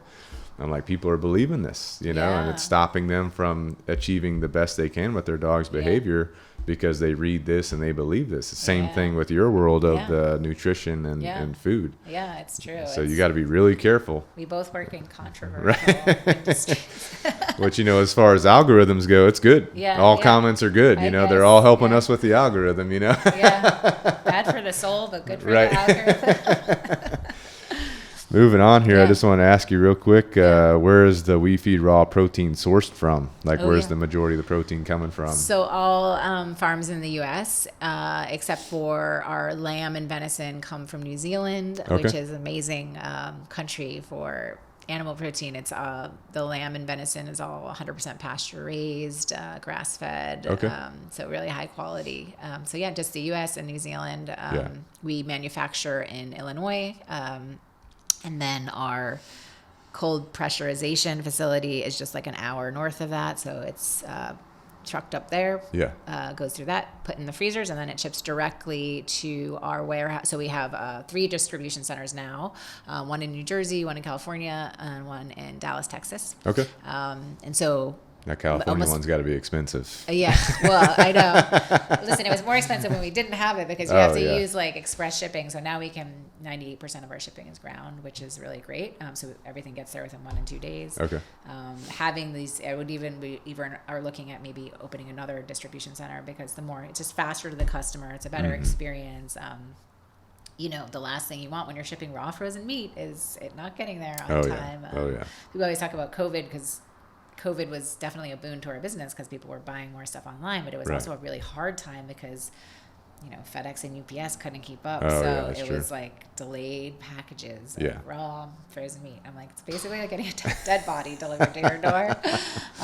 So it's definitely been great to just the success of our deliveries is so much higher. And, people feel more comfortable knowing that we ship everything and really they're packed. I wish I had a box here to show you, but we pack them in these green cell coolers, which that's one thing I wanted to bring up. The compostable, dissolvable, and then we put dry ice in there, and it's all it ships frozen, shows up frozen. It's really kind of, people can't believe it. Before they order, they're like, is this really going to show up? I'm like, it's definitely should be. Usually it's one of our employees is like, it's too cold. I'm like, you cannot complain that it's too cold. That is a good problem to have. She's like, it hurts my hands. I'm like, this is a good thing. Right.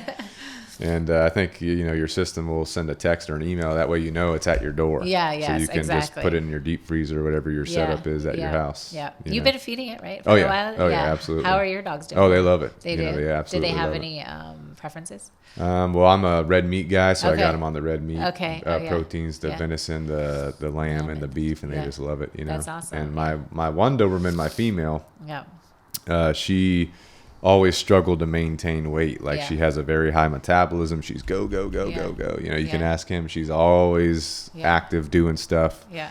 You can, like back when she was eating Kibble, you could increase her Kibble to try and get more calories in her, and she'll just poop more, but never gain weight. Oh, But wow. ever since she's been on the raw, she's That's gotten great. up to a optimal weight. So definitely That's you cool. can see the bioavailability Yeah. working, the optimal nutrition working. Yeah. And of course they love eating meat more than they do cereal every day, Yeah, So- totally. I know it tastes good to them, It's Yeah. like really cool. Yeah. I've just recently been hearing a lot. I mean, we always get these stories, but just in the last week, we had we have two newer people that just started working with us, and one of the ladies was saying her dog, she's like this little, I forget what even breed it is. It's a small little dog, but he's older. He wasn't really excited about his food. Oh, yeah. And she started feeding him this, and he's just like, she said he would just wait at the refrigerator door and Oh, yeah. stare at the door.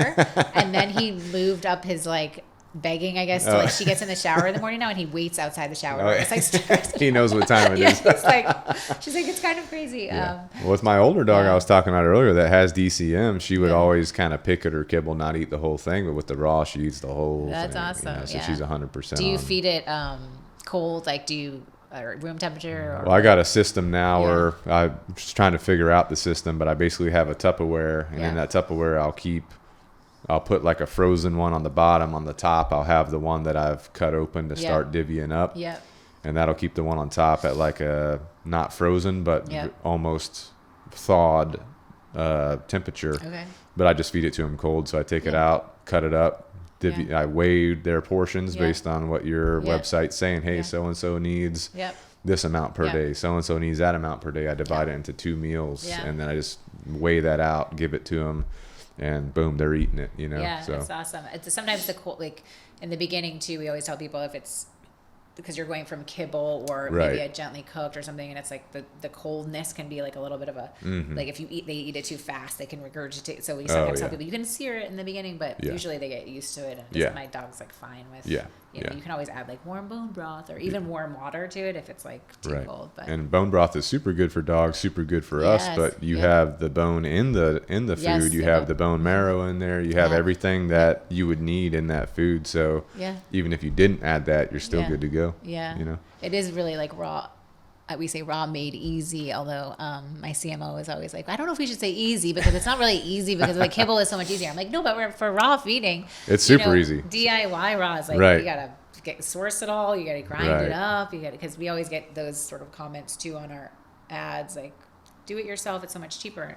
And we're all supportive. If you can do it yourself, like that's great. But we're a service for people that don't want to, you know, we or that can't, or don't have this time, or like I lived in New York City for 18 years. I was not going to be doing DIY raw. Right. How would I even do it? I had a small apartment.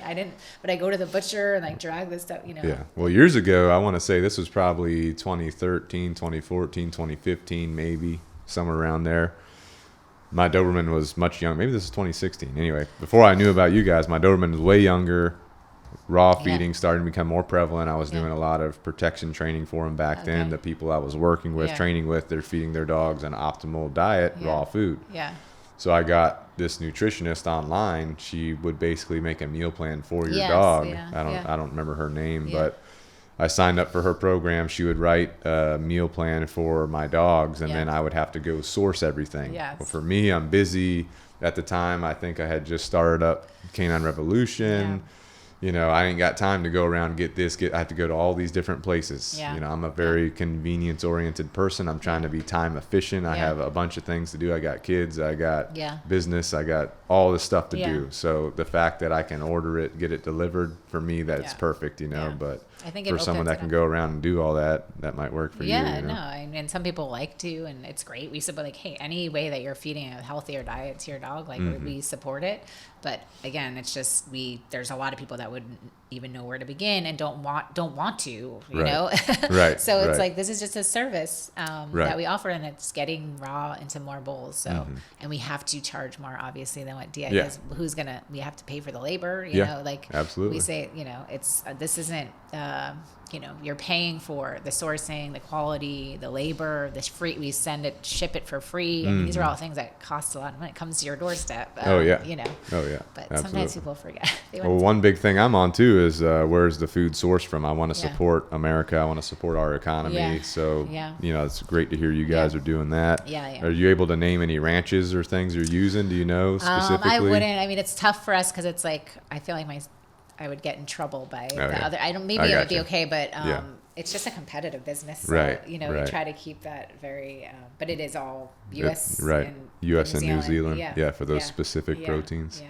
Yeah. Illinois. So Yeah. so basically the protein gets shipped there. Yep. Or I don't know how it all works, Yeah. where they're They get actually shipped there. butchered at and everything. Yeah, but, I'm not sure how they get all of the, but it's basically, again, it's like a USDA certified facility. It's a huge facility, but they're Right. mainly making human food, only human food. Yeah. We're the only pet food, so there's an area. Well, I know the animals have to walk in there. They can't be dead going into a Yeah, USDA yeah. facility. They have to walk in there, be alive, demonstrate that they're I'm not not sure how, diseased. if it's like USDA, like if it already goes through that, and then I it's- got you. I'm not I sure got like what all of the steps. I should brush up on that, But then from there it goes Yeah. to your cold pressure Pressurization, yeah. treatment. Yes. And then from there it's packaged. Is it packaged yeah, right so then there? it goes. Well, so it's already packaged Okay. at the manufacturer, which is actually better for bacteria if you want to talk about, because some companies will they'll put it through. It's also called HPP. So did I say that HPP? Yeah, I don't yeah. know if I use that acronym. They'll do that and then they'll package it, but that's just like more time for contamination to happen. So we all the packaging, the plastic is BPA free, but it is put through that HPP process in the packaging, and then it goes straight into the freezer. Okay. So then it's frozen, you know, for a long enough time so that we're sure that it's, because Right. it can't be frozen when it goes to the HPP. It has to be I got cold, you, but I not got you. frozen. Yeah. And then it goes into the freezer. But we, you know, it's also fresher because then, you know, maybe a retail brand, because we're cutting out that middleman. So it's goes to our freezer straight to your doorstep. So it's not like from freezer to the retail store freezer where it might sit for a longer time. Right. Yeah. So. And how many employees do you guys have? Is there a number you Gosh. have? Yeah. I mean, we have a full-time and consultants, and I would say we're probably up to full-time around 25 maybe. Yeah. Yeah. Yeah. We're really in the we've hired so many more people recently. I can't even remember like Yeah. that full number. But we have an office in LA. We have an office here. We mainly work remote because it is mainly an online business. Right, When you take right. like where manufacturing is, you know, with the manufacturer that we work with, and then all of the packing is at the co-packer. So we kind of just need to be on our computers. Right, and, right. You know. Well, that's another benefit too Yeah. of having that remote capability. Yeah. You know, being able to handle things as you need to. Yeah. Also being able to have that family life or go Yeah. for a walk in the middle of the day with your own dog. Yeah, you but know? we're also, I feel like it's like we're very hands-on. And so first of all, we all everyone that works here feeds their dogs this food. Yeah. Not because they're like, oh, I can get free food or Right, discounted right. food, but because they're like, this is amazing. Like everyone believes in it so much. Right. So we really, and it's not even just like the people that work here, it's the people that work here and then the friends of the people that work here and the family. So we have like this constant like focus group of like, what do you like, you know, Yeah. if a customer ever says like, oh, my dog didn't, you know, had a reaction to the lamb or something, is everyone okay with the, you know, it's like we're constantly, you know, we're in real customers as well, and like believe in this and feed our own beloved pets the same thing. Right, So right. we totally stand by Well, I it. think your system too is on the website. You know, if someone goes on your website, they're signing up. You do the meal plan, so you don't even have to think about it. It's like a subscription service, Yeah. and they can go in there and edit it and everything. Yeah. But the way that you handle your customer, you know, like, hey, here's what to expect Yeah. when you're transitioning Yeah. from kibble to raw. Yeah. Here, you know, even after you start your first meal plan, Yeah. how did it go? Yeah. You know, you guys have this automated. I think it's Yeah. automated process of Yes. handling people, and if Yeah. they have questions, I'm sure then your team handles that personally. Yeah. You know, but and I there think- are a lot of, and we're trying to even, I mean, that process can be optimized, and we're always trying to improve, because it is the transition to raw is the hardest part. I mean, and especially because the pet owner is the most reluctant and hesitant, and often starting from a place of uncertainty. So they, you know, if anything doesn't go perfectly well, like during the transition, they're like, right, maybe the dog has loose stools, or the dog maybe doesn't love the food at first, because think about it, you're changing from a junk food diet. A lot of dogs will, but even Watts, when I switched him, Watts came to me. You know, we rescued him, but he was eating, the other family had him on a I won't name the name, but one of the worst. Oh, really? Does start with an R, but but I was like, okay, this is not even coming in the house. And I transitioned, and he was like, he didn't know what to do with the food. I had to hand feed him. I was like, and he had to glue stools, and it was probably a week of transition, and then he like completely loves it. And now he of course loves it too, but I mean, it took about a week, but it was good for me to go through that again, because it really made me see what some customers go through. And like, if I didn't have the background that I do, or understand that this could be like normal and feel comfortable, you know, like say you're just a normal customer and your vet has already told you like, don't feed this food, or don't feed raw. And you know, you've read some scary things online or something, and then your dog does the thing that Watts did. I can see why people would cancel or abandon, you know, try to keep it up. So we really want to, you know, we're still trying to figure out better ways to communicate, be there for the customer during that first period. We just came out with, I don't know if I have it over there. We're doing, it's called Starter. So it will go in people's first boxes, and it's just it's an awesome, very high quality little powder. It has like carrot, sweet potato, pectin, kelp, some cheese in there. So it does have, and they just sort of mix it in with the food the first week to sort of help with that transition. We're going to see if that helps at all. But we want to get on the phone with them, like have our customer service team be like walking them through different tips and tricks. So it's always going to be somewhat of an issue, like switching. I mean, every company, every fresh food or raw food company will have this sort of, you know, when you're switching a dog from kibble to this, but it's definitely still something we deal with for sure. Good to go. And from the behavior standpoint, as a trainer, you know, I talk a lot about hand feeding your dog or training your dog with food, ideally, and we work really hard to increase the dog's hunger drive. One thing with the raw diet be super easy. You know, you just get your little glove if you're feeding with what's those gloves that doctors have, like latex gloves or something, or the food handling glove, and you feed your dog your raw hand feed with that if you don't want to handle it raw. It's a little more messy, I guess. You can also feed our treat. We have treats now. Maybe that's dehydrated treats. Might be less messy because in the summertime in South Carolina. Exactly. Which I just got your bison chips on order to my place to try those out too, which you can show those real quick. But what's the difference between these and like the raw meal? Obviously, it's easier to handle. You know. Well, this isn't a complete meal. It's just a treat, but it's really high quality treat. So these are all made in Colorado, actually. And just bison. We say like literally just bison, like nothing added, just USDA, like human grade bison. And then we also have the pork too, also very high quality, just pork. We just wanted to make like a clean treat. There's so many crappy treats out there, like just a meat treat with nothing added. So, and people seem to be loving them. Especially the bison, but the pork's doing well too. I think people just like the sound of bison better. Oh yeah, bison. That's a higher quality protein. And there's not a ton of bison treats, so I think people are but they're doing really well. We're excited. We actually had done treats way long ago. Oh really? But we hadn't tried it in a while, but people they want more stuff from us. So they like giving their dogs stuff throughout the day. I mean, this would be great to train with too, because looking at the picture of them, isn't it like a chip you can kind of break into pieces, right? Totally. And that's what I do with Watts. Like I've been walking him more, doing the treats more. Not walking more. I walk him every day. So doing some eye contact drills, things like that, you know, things like that with your bison treats. Very good at giving me eye contact when I'm about to give him a treat.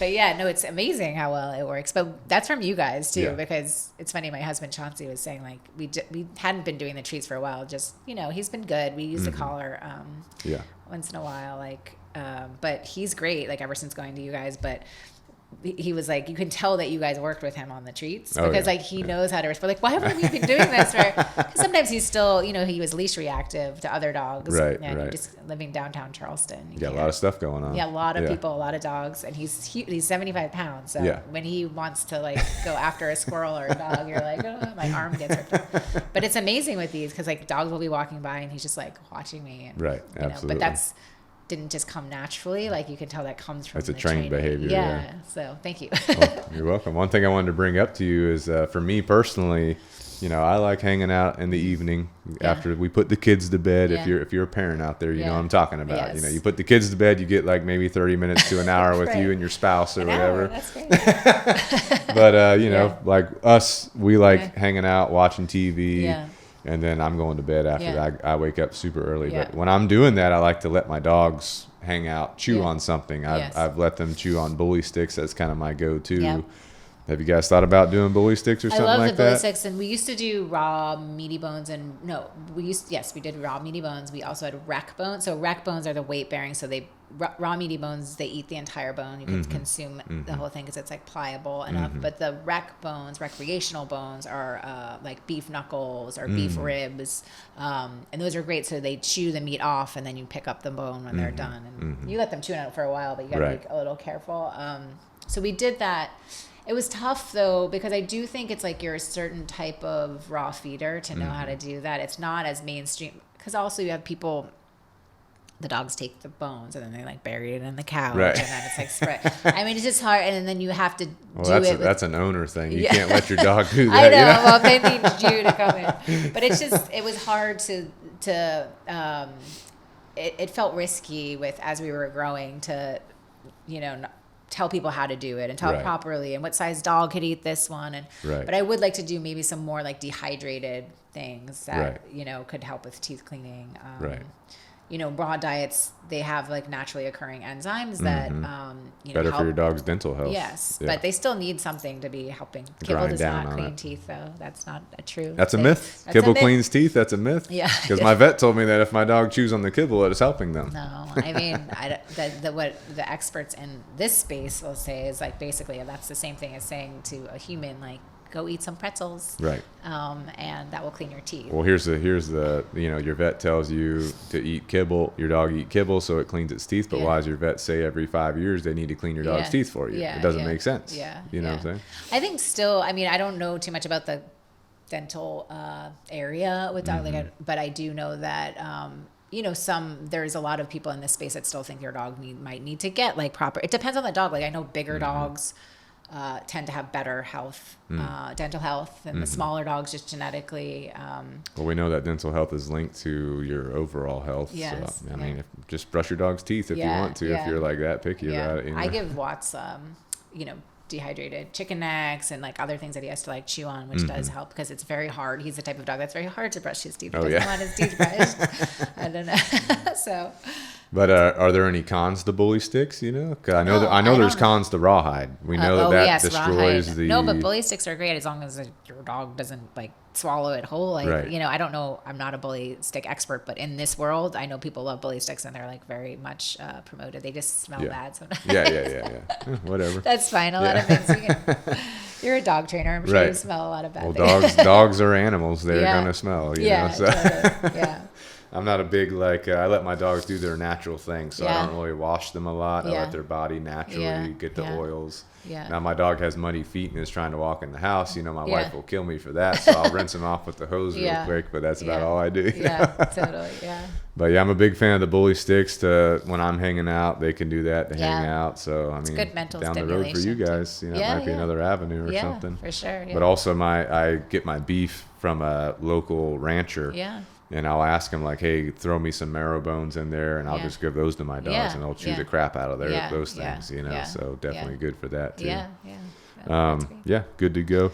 Another thing I wanted to ask you about traveling with your dog. If you're a raw feeder, that can be a challenge unless you're taking a bunch of Yeti coolers down to Disney World for 6 days or whatever. Yeah. What's your it's tough. It's hard. So if you are traveling with your dog, we definitely have people that like go camping with their dog and they pack the food and they, because if you put the frozen pack in your refrigerator, it's like 4 days before like thawed, before it's like, it's probably going to start to smell and go bad. Yeah. So you do have some time if you're putting them in a cooler with ice. You have time before it's going to be like not usable. If you can plan it properly, it can be done. But it's like, I'm not going to say it's easy. I mean, listen, like traveling with it's raw meat. I don't know. You can't get on a plane with it. So some of our customers will do like freeze dried option if they're traveling with them. We don't have a freeze dried option. Not yet.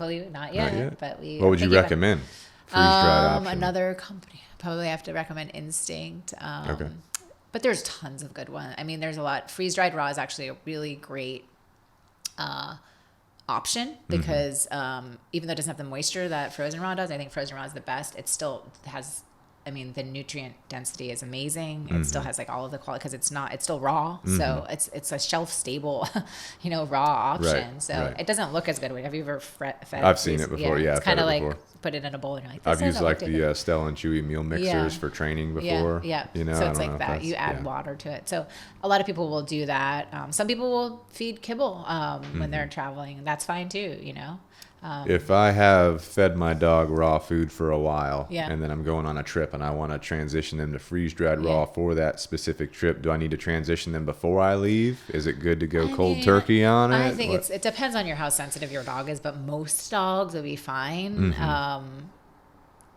Especially if you're like every brand has a different formula slightly. Some might have more organ meat, but some might have more bone. So you might have, but most of the time the dog will be fine, especially if they're already eating raw. Yeah. Well, we need you guys to get us some freeze-dried raw for our travels. Travel friendly. I know. Yeah. It's expensive. Freeze-dried is expensive process. So you have to charge more. It's not like it's hard for people to understand because you're like, oh, you see this like, raw meat that looks like it came from the butcher and like the freeze-dried, that doesn't look as nice, but has the same nutrients, but it's going to be probably the same amount of money. So it's hard to get because it's just an expensive process. So you have to charge. Because you're basically dehydrating it. It's not dehydrating. It's exposed to very cold I don't even know that I would not explain it right now, but it's not dehydration. It's because it doesn't use heat. It's just I see. Almost like I don't. Yeah. Some other process, but not heat related. Using cold. Well, it says freeze dried, so exactly. I imagine it's extremely cold until the moisture. It's like when the moisture comes out of it or something. Yep, exactly. Yeah. Okay, good to go. One of our affiliates, Jocko Fuel, they've described how difficult it is with a healthy product that disrupts the industry to get it into stores and go mainstream. Like they have a Jocko Go energy drink. It's clean energy, good for you. Sweetened with monk fruit, so it's not giving you any sucralose or anything. They've talked about, hey, we can't get into gas stations because the other companies like Monster, Pepsi, they'll buy out those. They won't let them in. They'll buy them out, things like that. So obviously that's a problem, and that's these big companies trying to shut down these smaller companies from, getting good products out there. Interested to hear your thoughts on how that is for you guys. Obviously you're not putting your product in the stores, you're direct to consumer, but I'm sure that the pet food industry is trying to sabotage you guys, take you down. They don't like what you're doing. What can you tell us about that struggle?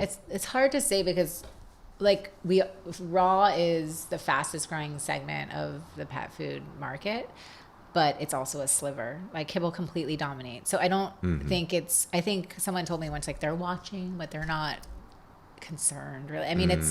I think that people I think that there's maybe we have a lot of pushback right from the vet community, which we know we know is funded in large part, not all of them, but the majority of them is probably funded by one of these pet food industry people, I don't know, I don't want to get into like conspiracy theories or like you do feel like there's always like every 6 months there's like some article that comes out that's like antibiotic resistant bacteria found and like that, and it's like, why is the same article like so or it's like there'll be an article on the dangers of raw and they just interview like anti-raw vets. I'm like, well, why don't you get like another expert? There's plenty of very qualified, they don't want to. They just want their one. So it feels very biased in that sense. But I don't, we are disrupting an industry. It's definitely we're kind of just used to the pushback and the criticism and like all of that stuff. But it's just the space we live in. I don't know if I can't say how much big pet food is. You see things like the DCM, stuff and that type of stuff. That's like, okay, it makes you question. But we're not trying to get into stores either, so I don't see that. But the pushback we mainly see is, just people that think that, it's sort of like these are the things that people say. Why are we feeding dogs better than people? There's that thing. It's like, well, we want people to eat well too. I don't know, like why is one or the other? You don't optimally, like it's not, or like they're starving children and like we're feeding, and it's like, okay, but we don't want there to be starving children. We also want to feed dogs well. Like you can have both. It doesn't usually, actually, I would say people that are animal lovers and care and have those hearts also want the best for humanity. It's not, so and then, the expense part, that it's just so expensive and it's ridiculous. And we're just, I always say, like, if you want to get mad at a pet food company for profit margins or something, it's not raw, because we don't have the margins that like a Kibble company would. And it costs more to make it. It costs what it costs because that's how much it costs us to make, we have to stay in business. So I think it's just a hard, Kibble is always going to be around. Like it's not going anywhere. We're not trying to make it go anywhere. We're not trying to take over the industry. We just want a space in it. And we're always going to speak the truth about it and like what we believe is right. So, Yeah, absolutely. Yeah. And like you said, providing a certain service or a product costs money, right, to do that. Yes. We see the same thing in our world. People are like, well, I went down the road and this dog trainer was this amount cheaper than you guys, and we're like, well, they're probably providing a cheaper service. We've kind of changed the way that we handle objections, and I'm sure you guys have done some of that stuff too. But providing information like, hey, this is the quality that we provide, and this is for a reason, and here's what we believe in, here's what we do, and kind of it's in your hands now as the consumer. I wonder if you get like, because for us too, I think there's also not like a really good reference point. Like the only reference point for a lot of people is just what they were feeding, what they were paying for dry food or something that's much less. So then it's like, of course it's astronomical. Of course it's, but like I wonder in dog training, I still think, because even when I was, I didn't know how much. Right. How'd you guys find us? Did you just Google us or something? You got a reference? Yeah, like another person that I met in the park in Hampton Park that had a wire hair pointed griffin. I don't think he went to you, but he heard about you guys and said you were really good. And word of mouth, which is the best way, right? Right, absolutely. But like, what's the cost for? I don't, So I wonder if you guys experience that too, because how many people are really well versed in what dog training costs, besides like maybe there's like some cheap guy that they I'll tell you what, a couple of years ago, this person had reached out, they asked about training, then they kind of fell off. The next year they asked about training again. Our prices had doubled. And they were like, oh my God, why did your prices? And I wrote this super long email. I was like, this is what costs us to do this. We have to pay taxes. We have to do this and that. And I took a breather. I deleted the whole email, and I just wrote a simple response. I was like, I'm not going to be that kind of person. But, you can go down that rabbit hole and detail every little thing you have to do. They still won't understand. They won't care. And if you're doing a business like this, like, I mean, these aren't the type of businesses you start if you're just looking to make money quick, right? Like, definitely. You got to kind of like start there from that perspective. Like, is this really like, if this was just like a greedy person, like, probably not the business that you'd be getting into. Or like for me, this was my passion because of my Doberman. For you, I know it started with your sister, which if you're okay with it, you want to talk about how We Feed Raw started? So We Feed Raw started by my sister, Alyssa. That's a picture of her there when she was little. She was with the dog. Good to go. She was always a big animal lover. We have two parents that we have parents, two parents. We have a mom and a dad, who are also big animal lovers. We come from a long line of animal lovers. I think it's like, I always joke that it's like genetic. Even my son, he's 6, and recently he's a big animal lover too, but like, we're always like, does he have like the crazy animal loving gene? I don't know, but there was a commercial came on recently, and it was like one of those horrible commercials where like it's for the ASPCA or something to like, the dogs are chained up, and we Get your didn't know, we emotions just forgot going. it was like we were doing some other things, and he was just sobbing, and we're like, oh my gosh, like Oh, what yeah. happened? And he just couldn't, and I'm like, oh yep, they called my mom. I'm like, he has the chain. It's there. But yeah, so my parents were always rescuing animals. My mom was always bringing home a stray something or other. Even when they got divorced and married other people, same thing. It's just always been a big part of our lives. So my sister grew up to be a big rescuer of dogs. She had like 10 rescues at one time, Okay. which Is this when you guys were kids or when she was when older? she was like an adult, like in her Okay. 20s. And As soon as she yeah. moved out, she just filled her house with dogs. I know. And she was always just like, even as children, like I always loved animals too, but she was like always getting like bit by some dog, or because she was always going up to like, you know, Yeah, she had yeah, no yeah. fear. Like it was just, she loved them so much, and especially dogs, but like all animals. Where were you guys raised at? Where were you born In at? Massachusetts. Massachusetts. Yeah, Okay. yeah. So she ended up in Austin, Texas, and she was rescuing a lot of animals, pets, dogs from Austin Pets Alive, which is a big rescue there, and she had so many of them. And this was like 2007. There was, I don't know if you remember this, there was the melamine recall, the widespread recalls because of it was contaminated wheat gluten, which a Chinese manufacturer was selling the wheat gluten and had purposefully put melamine, which is like an industrial chemical, in the wheat gluten to boost the protein levels, What the and heck? then sold it to pet food manufacturers around the world, including in the U.S. So it ended up in the pet food supply of canned and Kibble, and made sick and killed thousands and thousands of cats and dogs. So it was Holy cow. made headlines, obviously, and was like this huge thing. And so people were feeding better at that point, like other alternatives to Kibble, but that was like, I think, a big mind shift for a lot of people, because it was like, what are we really putting, where is it coming from? Like, Right. have I really thought about this? And my sister was kind of part of that mind shift. So she started feeding her dogs raw. Immediately saw the benefits after switching them from, processed Kibble, and, became an expert at making the raw meals herself. And Yeah. she started, feeding friends' dogs, friends of friends' dogs. Her fiance, Rich, he was a sushi chef. So Yeah. he was really good at making the stuff. And, they delivered it door to door in Austin, Texas. It was a really small business, but it grew, and it was like doing really well. Yeah. I think 2013, so like they had been doing it for a few years, and they had it was a profitable business. It was just, not growing too fast, but Right, still steadily growing. My sister was diagnosed, it felt like out of the blue, it kind of was, with terminal cancer. So she was in her early 30s, and we were all just completely like devastated and shocked. I mean, she was young, beautiful, healthy. Like, it just was very shocking. And we all kind of came together to figure out, where they should be, how we could all be closer. So I was in New York City, my dad was in Maine, my mom was in Massachusetts. We moved her and Rich, her fiance, and all the dogs, 10 dogs, to Maine.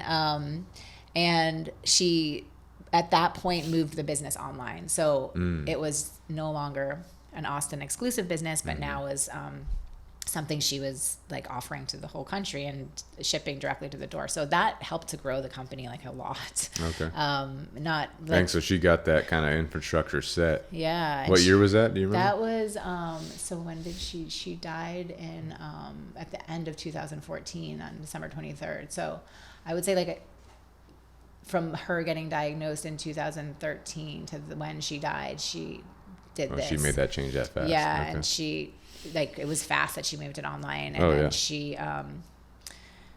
we had a barn in Maine, like a sort of state-of-the-art barn that they grew out of really quickly, and then moved to another big space. And she worked on this business, and like she was passionate about this. This was like her thing, Were they making the food, packaging it, and shipping it? Yeah, so that's how it started? Yeah, it was a facility in Maine. They had workers, and Rich would manage the production facility, like a big space. We were shipping it with, I don't know if we were using UPS or FedEx. We were always using a combo of the two, but I can't, there's always flip-flops, like which one was doing more. And she worked on this up until the last week of her life. I mean, she had a lot of suffering toward the end too, and it was really hard to watch, and it was just a very devastating time. I always say, like, you know, being sort of an athlete or somebody that has pushed myself physically, I've never felt that type of physical pain before, you know, that type of grief and I'm sure pain. she's in a lot of pain and suffering. Yeah. So it was hard to, really hard to watch that, and, you know, someone you love so much. And when she did die, it was just another level of grief too. And we all kind of just stepped in to keep this going. And I had a full-time job in New York City, and made this my second job to kind of keep it going. My dad stepped out of retirement and started to run things, as far as like operations and maybe like sort of a CEO type role. And Rich ran production, and I secured outside funding and grew the customer base. We also, my background's in marketing, so I hired a creative agency to sort of develop the brand and make it what it is. So it wasn't called We Feed Raw at the time. It became that, like, when. So what was it originally? It was a couple of different names, but my sister's fiance's name was Rich Real, and it is Rich. So it was REEL, but it was Real Raw for a while. So different things, but yeah, we ended with We Feed Raw, and I love the brand, and I think it's one of the best parts of besides the product. I think it's a huge asset. So it's been a crazy ride since then, but we've grown so much, and we, you know, got investors and really shored up the business, and we're able to put money into things that, like, you know, you're always kind of like scrappy when you have this startup, and how are we going to pay this, and how are we going to pay that, and oh my gosh, are we going to survive, like, from month to month? That's so stressful, and it was a really valuable experience. Hard, but like, you really have to dig deep. You know, so well, especially at the level that you're running We Feed Raw. I mean, we're talking about nationwide. Does it ship internationally at any? No, so like nationwide. I mean, servicing people all 50 states. I mean, or is it all 50, or is it just a little 49 or 48? Not Hawaii and Alaska, so just a contiguous. So I mean, that by itself is insane. You know, growing from Austin to moving to Maine, shipping from there to what you guys are doing now, 3 distribution centers, using American protein sources with some New Zealand supplement. I mean, that's a big deal. So for the people that are not in business at all, you know, I mean, you can not really the people that are business owners, entrepreneurs, they can get it, you know, but the people that aren't, you don't understand the sacrifice, like you said, blood, sweat, tears, money. You know, you can drain your savings account. You can be wondering where your next meal's coming from. You can wonder, is this doable? Is this sustainable? Until you get it to the point where it is, you know, and those sacrifices are insane. And you have to, like, really kind of believe in, like, just believe, have faith. Like, it's kind of crazy. I'm like, and you can't explain it to other people, because there's a lot of people telling you along the way, like, why are you doing this? Like, this is such a risk. And you're just like, I don't know, you sort of get on this, like, treadmill, or, like, you know, you're like, I gotta keep going, and it's like, I can't jump off, because there's so many things that would it's like, you got to have a all or nothing attitude. Like, this will work. Yes, this will work. You know, there will be there's no quitting, there's no stopping. This will work. It's only, what do I have to do to get it there? I know. And you're sort of at this, like, my friend who's an entrepreneur in Charleston, she owns some restaurants, and we always kind of talk about, it's like you're at mile 16 of the marathon for, like, a long time. You know, you're just like, holy shit, this sucks. Right. I don't know, can I really? And there's also, you know, another marathon analogy I think about is, like, when you train for a marathon, you're not, you never run the 26.2 fully, right? When you're training, you get, like, I don't know, maybe you do 24 at the most, or have you done a marathon? No. Oh, okay. Well, I've walked one. Oh, okay. I'll talk to you about that in a second. I've walked one. I won't run one, though. Yeah, I know. I don't blame you. But, like, you have this, it's like really as much of a physical test as it is a mental test, right? Because you go through, because when your body is physically sort of so tired, and you lose the like, I don't know, you start to lose confidence. And, like, I remember in the marathon being like, I don't know, like, I've never run this far, like, what if my body just dies, like, maybe it's not meant to. Just keep going. You just keep going. But it's also like, in a type of business like this, you know, when we were going through the hardest times, it's like, just gotta keep going. I don't know, like, I don't know what's gonna happen, like, I don't know, maybe this is just the craziest thing ever, and, like, but I'm just gonna keep doing it. And there is a beauty in pushing through that hard, like, I did a talk last year at this, like, female entrepreneurs group, and one of the things, you know, was, like, that I talked about was just it's hard because it's supposed to be hard. Like we always like, there's so much in our society where it's like, oh, it's hard, so therefore you should, like, it's wrong. Right. And it's like, no, some things are supposed to be hard, and there's a beauty in pushing through that hard and getting to the other side, where it's still probably going to be hard, but like knowing that there's like so much on that other side, like sometimes you wouldn't know like what you were capable of, or that there's like success even on the other side of that. A lot of people would give up. I think a lot of people do give up, you know, so. Well, if it was easy, everybody would be doing it. Yeah, that's right. I know whenever I started this dog training business, Canine Revolution, you know, people very close to me, you know, I'm not naming names or anything, people very close to me.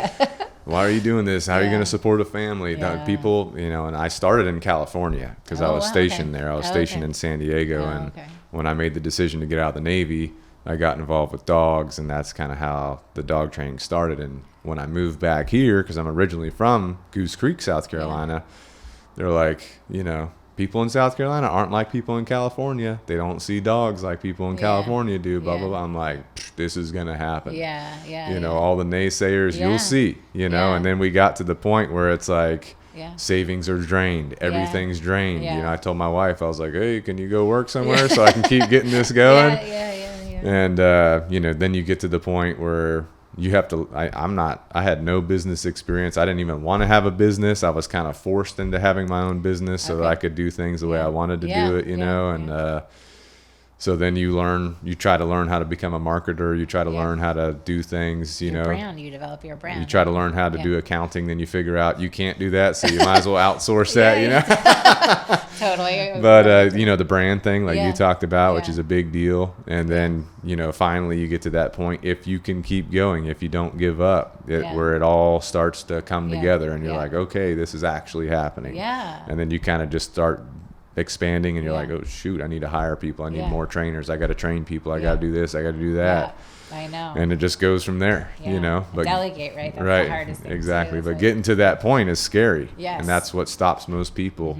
That risk factor, their risk tolerance is super low. But people that are like, you know, that serious entrepreneur, they're like, this is all or nothing, baby. We're going, you know.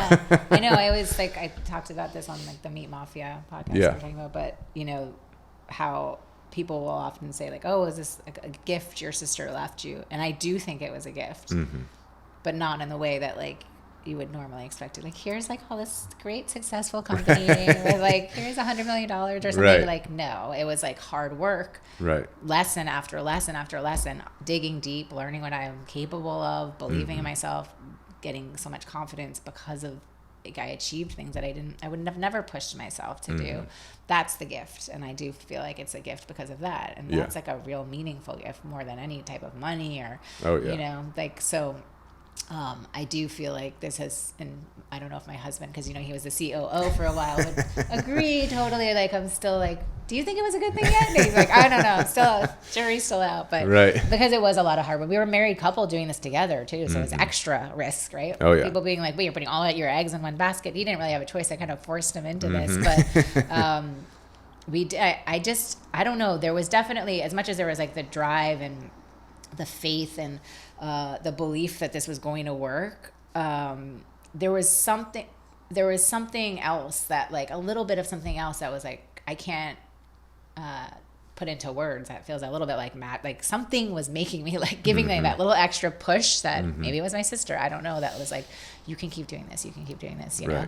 So I don't know, I've definitely I've learned to not be afraid of challenges, and absolutely, I'm kind of like up for all of it. You got to also know when to shift out of that survival mode, though, too, you know, because it's like you can get kind of weirdly comfortable there, and you're always kind of like, it's like, okay, your whole life doesn't have to be like well, also people, you know, obviously you run marathons, so you push yourself, you know, you keep yourself in good shape, you take care of yourself. People that are more, and I'm not saying that if you don't do that you can't be an entrepreneur, because there's a lot of business owners that are not healthy, you know, but I feel like the people that are, you know, pushing themselves to hard places, that are ready to take on challenges, are more likely to push through those challenges and keep pressing on.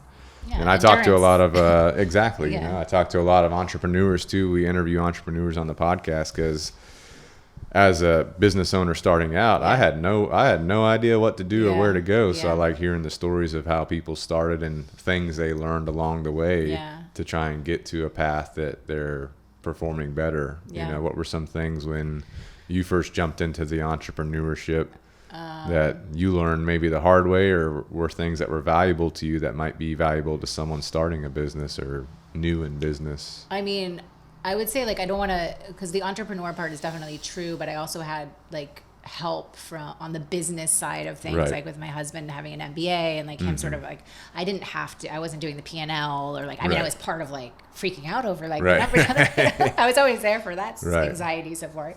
But even though you didn't have to do all of that, what are some things you learned? It's just learning. I mean, for me, especially because I was a big part of the customer experience and still kind of am from like a higher level, but I was very in that for a while. It's just learning how to connect with the customer and also not take things too personally. You know, the tone in which you talk and like the message and the, you know, the way that you communicate with customers is huge. It's a huge part of a business like this. And you know that too, right? It's like people have to trust you. They have to feel like, you know, I think also being like a family run business for a while, that was important to people. So being able to like, you know, share that sort of side with them. So that was huge because I think I took things too personally for a long time too, because it was, which is hard not to do when it's your business, you know, and an emotional investment in my sister's company. So there was already like, it was pretty fraught with like emotion to begin with. But yeah, I mean, gosh, there's just so many things I've learned. I think it has made me just a better human being, like just the way I operate in the world, and just pushing myself to this level has made me see things differently and not be as afraid to do things, and you know, again, give you confidence in ways that I never would have had before. Trying to think what other like. Well, your specialty is marketing and branding, and that's something that a lot of businesses miss out on, or a lot of small businesses don't take advantage of. Are there any kind of pointers that you can give a business about branding specifically or marketing? What are some heavy hitters? Well, so my background is like in marketing. I was a writer for a long time. Well, we know you wrote a book. Yeah, I found that. Oh, gosh, I found that when I was doing my research on it. Yeah, it was published. People are like, "Did you write a book?" I'm like, "Yeah, I didn't just write it." You can still get it on Amazon. Yeah, you can. I like think it's $10 or something. $10. I saw like used like 2 cents once. Oh, really? I'm like, what? Yeah, so I've always been like a creative. I also appreciate good branding. I love advertising, like good advertising. And I thought this was always such a great product, and I wanted to showcase that in the branding. And before, you know, when my sister was doing it, it was still great. Like, it was amazing what she did. She was the visionary. Like, she came up with this idea, and that is kind of how we differ. Like, she always thought outside the box. I'm not the type of person that would necessarily come up with something so different. Like, that was totally her. She just was a little different like that and had confidence. And she always had such conviction in this. Like, she didn't, you know, when I first started taking over some things, I was like, wait, is it? Like, are we sure? Like, is this not, like, this is the best, you know? But then now I obviously don't feel that way at all. But she always just was, no, this is like how a dog should be eating, and felt really. But I think one of the best things we did was hire a creative agency that was out of Austin, Texas, actually, too. And I worked with them, closely with them, to make the brand what it is today. And it's what made us stand out from the pack. Sorry, pun intended. Oh, good to go. Yeah. But it did, because like there's a lot of crappy pet food branding out there. And I wanted something that was like modern and cool and, you know, something that makes you trust, especially with raw food. People start from a place of not trusting. So we're always like iterating on it and evolving. But I think having a good brand and, you know, what's your product? What do you want people to feel about your product? How are you showing that? And all of your assets is really important. So I do today, that's really a big part of my role, is making sure we have a cohesive brand message across all the channels. And, what's our voice, what's our tone, you know, how are we talking to the public, what are we I always say we're serious about nutrition, about pet nutrition, but we don't take ourselves too seriously. Like, we try to have a little bit of a sense of humor, not jokey or hokey, but kind of like clever, you know, approachable. Again, like not like you have to tell raw or nothing. It's like Right. we're always showing like how different bowls all over our Instagram. It's like Yeah, it's yeah. rarely ever just a bowl of raw food, right? Right. So Right. Yeah, absolutely. But what about for the small business? What would you say if they're trying to brand themselves? Yeah. Let's say, you know, like the local, like the small business, local painter, the Yeah. local plumber, the local, you Yeah. know, doggy walker. yeah. What are, you know, what is something they should think about when they're creating their brand?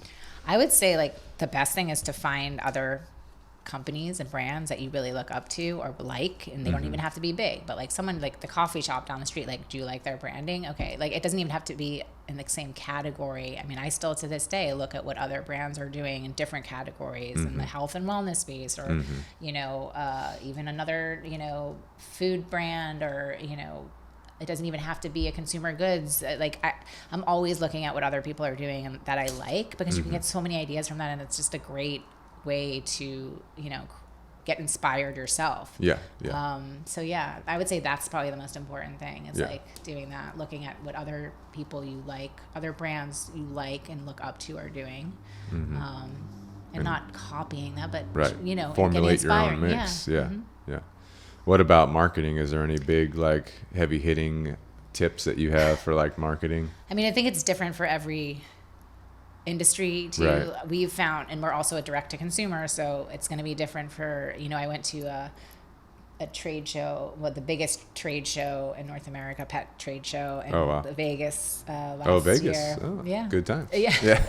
But it was weird because it was like all retail brands, you know? Yeah. So it was like, it was interesting to go, and it was definitely like cool to see a lot of this stuff, but it wasn't really like exactly like the inspiration. Like it was just like Right. totally different. There was no real D2C brands there or anything. So as a D2C brand for us, marketing has been, you know, we're online a lot because we're an online company. So it's important that we have an online presence and that we're active and that we're interacting with our customers or just our followers, Right. that we're in the discussion. So like we're, you know, keeping our finger on the pulse too, what's being said, what's, you know, we're on YouTube, we're on TikTok, we're on Instagram, Yeah, we're on yeah. Facebook, we're on all of them. So I think just staying on top of that, and like we partner with influencers a lot. Like we partner with content creators. I say not a ton of them because you know, our food is very expensive. So we can't be like sending out to 500 influencers, Right, like, you know, that would be like crazy. Yeah, Also, we don't want to have that many. I don't think it's the type of we want people that understand the product, that can talk about the product, that are feeding the product. We want those people behind us, but we have found a lot of success with those partnerships because I think it's sort of another kind of word of mouth. You know, it's another person really Right. feeding the food that maybe has like, you know, they does have their own followers that trust them and want to hear what they have to say. Yeah. Explaining our product and how it works with their dogs, Yeah. and that's been really impactful for us. Yeah. So for a business kind of like y'all's, if you're going with the influencer route, what have you guys found good? Do you just reach out to the influencer, make an offer, they reach we've out actually, to you? Yeah, I mean, if we find someone that we really are like, we want to work, but most of the time, I'd have to say a lot of them have reached out to us, which Oh, is really? nice, and I like that because They want your product. they want the product. wanna They be believe they're involved. already like past the point of like, do I want to feed raw? Which is Right, like a whole, you know, right. so a lot of our partnerships have come that way, even the bigger ones, Mm-hmm. people reaching out to us. And we're, you know, some of the partnerships last a long time. Some of Mm-hmm. them are just 3 months or 6 months and you move on. And that was like all it was, you know, not part of it. Yeah, it's Yeah, part of it. part of And for them and for us, like maybe it's not, but Right. it is definitely for us as an online brand, D2C, Mm-hmm. influencer marketing is definitely something that has worked for us. Yeah. You know, comes with its pitfalls too, as you know. Right, but right. it's been good, and it's been. I don't know if it will stay that way. Like once raw feeding becomes more mainstream, but for now, it's like a really good, like sort of word of mouth Right. marketing. Right. That works well for us. Yeah. Absolutely. Yeah. What about, you know, Facebook ads, Instagram ads? Yeah. You find those useful for what Yeah, you I guys mean, are we're doing? still yes, we do a lot of that. We do put a Yeah. big amount of our budget goes into digital marketing, Mm-hmm. the social ads. We're constantly testing, like, is this working? Is this working better? Like, Mm-hmm. do people want to see static ads or videos? We find videos are better. I mean, some months you'll see like the, you know, person in the kitchen talking about the food, making it is doing better. Or then you have like another one where it's just like, you know, we call, you know, asthma. It's like someone's making the food and it's like all the sounds and that's doing really well. Right, So, I right. mean, Yeah, but that's definitely a huge part of our budget goes to that for Yeah. sure. Yeah. I know I'm just a local small Yeah. business, at least well, now we're getting people all over the country. Yeah. But because our YouTube's grown, our social media's grown. Do you have a presence like in do you have training? This is our only location, Okay. South Carolina. Oh, wow, But okay. people will, like we're talking to someone from Nebraska right now, they're going to Yeah. ship their dog here, they'll ship Okay. it back. We will Okay. travel, but of course that's more expensive. Oh, wow, that's We've had people from California, Washington State, all over the country. But Oh wow, okay. So people bring their dogs from other. Right, It's not just right. that's cool. Which we just started our virtual lessons too, so we Oh, can cool. virtually train them. Oh, yeah. We've done some of those. Oh, wow. But and that's partially because we brought Ben on the team here 2018. Was that when you? Yeah. 2018. That's a long time. Yeah. And we made it like, hey, we're going to get serious about social media. We're Yeah. going to get serious about our media Yeah. presence and lots of experimentation. Lots Yeah, of you. lots I mean, of you are experimenting. definitely. You guys are great on social. I feel like you guys are like pros. Well, yeah. that's him. Yeah. We That's obviously awesome. we That was sit the down first thing I together. noticed about you guys. I was like, wow, these guys have like a good social presence. Yeah. We try, but like you said, it's one of those adapting things. Yeah, You yeah, know, you but have to, yeah. what else? What was I trying to get to? Oh, like for like a local small business, that's how we started. Yeah. Just trying to train dogs in our local area. Yeah. I'm trying to advertise in magazines, newsletters, all everywhere in every way possible, and all that stuff doesn't really work. What works is your social media ads Yeah. and having a good presence online, Yeah. and then your word of mouth. Yeah. We have one billboard right now. We you guys got have a we have billboard? one That's billboard. cool. That's kind of cool. Where is that? It's on I-26 coming back into town from cool. out of town. So And if you're, what's the billboard? Is it you? it's just Canine Revolution logo. Oh, Canine just a logo? Super simple. Oh, I we're- feel like it should be like a picture. Like, that's what we thought too, but you kind of clutter things, Yeah, so we try that's to true. keep it simple. Yeah. But people will call me, I saw your billboard. Yeah. I'm like, we're trying to be Jeff Cook, Yeah, know dude. Jeff Cook. Is so- that like because I feel like everyone here, like it's a kind of, coming from New York City, there's not really a ton of billboards. Oh, really? I mean, there Yeah. are like sort of, Yeah. even when I worked at Kenneth Cole before, we had one on the West Side Highway that was like, but by Oh, the time yeah, I left, yeah. it was like billboards were kind of like not. They're but fading here, out. they're big. They're big here. Like They're even big like here. friends that have like even my oral surgeon eyes. I'm like, Oh, there's my oral really? surgeon. Yeah. Like Jeff Cook's the number one real estate guy Oh, in the real area. estate, He has okay. billboards all over the place. Okay. I trained a dog for him too. Oh, wow. And I thought because his billboards are kind of like a jokey kind of vibe, so I thought okay. he was going I to don't be know a if it's- jokey guy. Yeah. So I started joking with him. He's serious. Really? He like wants his training. So I was Oh like, my okay, gosh. we're militaristic now. So If he's watching, good Jeff guy. right now. Yeah, he's a good guy. He's a good guy. But so anyway, like we kind of experimented with that. So I think as a small business, I would start off with just a local small business with your social media ads, Yeah. experimenting with Oh, that okay, before yeah. you start spending a lot of money on magazines. And Oh, yeah. because I I mean, get a we magazine, don't- I throw it away. I know. I think the days of magazines, and I used to write for magazines back in the, but Yeah. it's just even, we just started talking to different PR agencies and probably will, PR is tough because it's like a lot of things, you can waste money and not get, but like the days of just like getting a placement in a magazine, like it's not, does it really move the needle? And one of the agencies I was talking to, they had a really good point. It's more about like, how are you interacting as a brand with pop culture? Like what are you doing that's like creating the story? It's not just like, here, like write about this raw dog food company and Right. put it in like Forbes or whatever. It's Right. like, what's the interesting angle? And you do that by doing things within pop culture, whether it's like, I don't know, you do a contest for, something, or you're, finding the next dog to be in whatever movie, it's like Yeah. that type of Yeah. stuff. Yeah. That I think it's changing. It's definitely changed. So yeah, but you guys definitely have a good social. Are you? So you have appreciate YouTube, I know, obviously, and then Yeah, you're you- on Instagram. And all what are of your them. biggest channels, though? TikTok. Oh, I said Well, to follow you guys on TikTok. Facebook is pretty big, but Facebook is troll farm. Troll so it's farm. like so annoying Why to me. is that? I know. Well, we have I meet with him once a month to make sure to review how things are going, and, Yeah. and we're like, okay, let's try this, let's try that. Yeah. TikTok is pretty big, it's booming, but that's like your younger generation. Yeah, yeah. And you got to create the content that speaks to them. Facebook is like your older generation and your trolls. You know, they'll just come out the woodwork being nasty all day. It's you know? crazy. Why? That's like mean. I know. And then Instagram, we were just talking about this, is kind of, at least for us, it's kind of like your family, like your close knit community. Like when people comment it's the on nice supporters, right? Yeah, totally. Or people that care. And like if people comment on Instagram, we will try to reply to them and give them feedback. YouTube's the people that are searching for, you know, what do you go to YouTube for? You specifically, you're like, like if I want to learn something or like watch it. Yeah, exactly. So like I go on YouTube, I'm like, oh, how do I change this light bulb? I'll YouTube it tells me, I'm like, okay, I know how to change a light bulb now.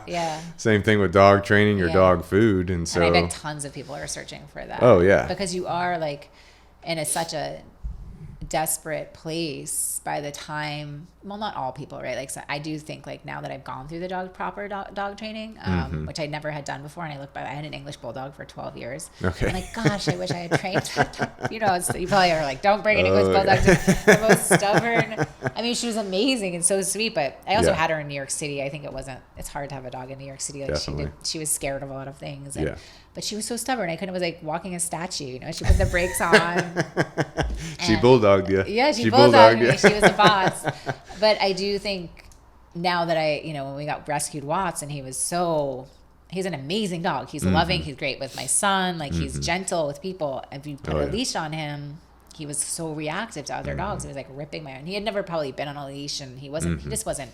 He's a hunting dog too, so those dogs need to be trained. He wanted something to do. Right. But seeing how amazing that transformation was, I'm like, gosh, I would do this. I would definitely bring my next dog before they had it, even from a puppy, you know, because it just makes them have a better, like Watts, he wasn't happy when he was pulling like that and all, like, now we can take walks, and it's, he loves it, and stress-free. I like it. Yeah. So, but I think probably a lot of people come to you when they are desperate, right? And so, it's like, oh my gosh, like they're ready for the information too. Like, please help me, you know? It's like, sometimes that happens a lot with us too, because it's like people have gone to the vets and they're like, we can't help you, and there's nothing else we can do, right? They're coming, the dog with the allergies all the time. I'm sure this is like a big thing for you guys. You change their diet, the allergies stop. At least the food related, not the the environmental allergies. Yeah, you know? Totally. I mean, there's so many things in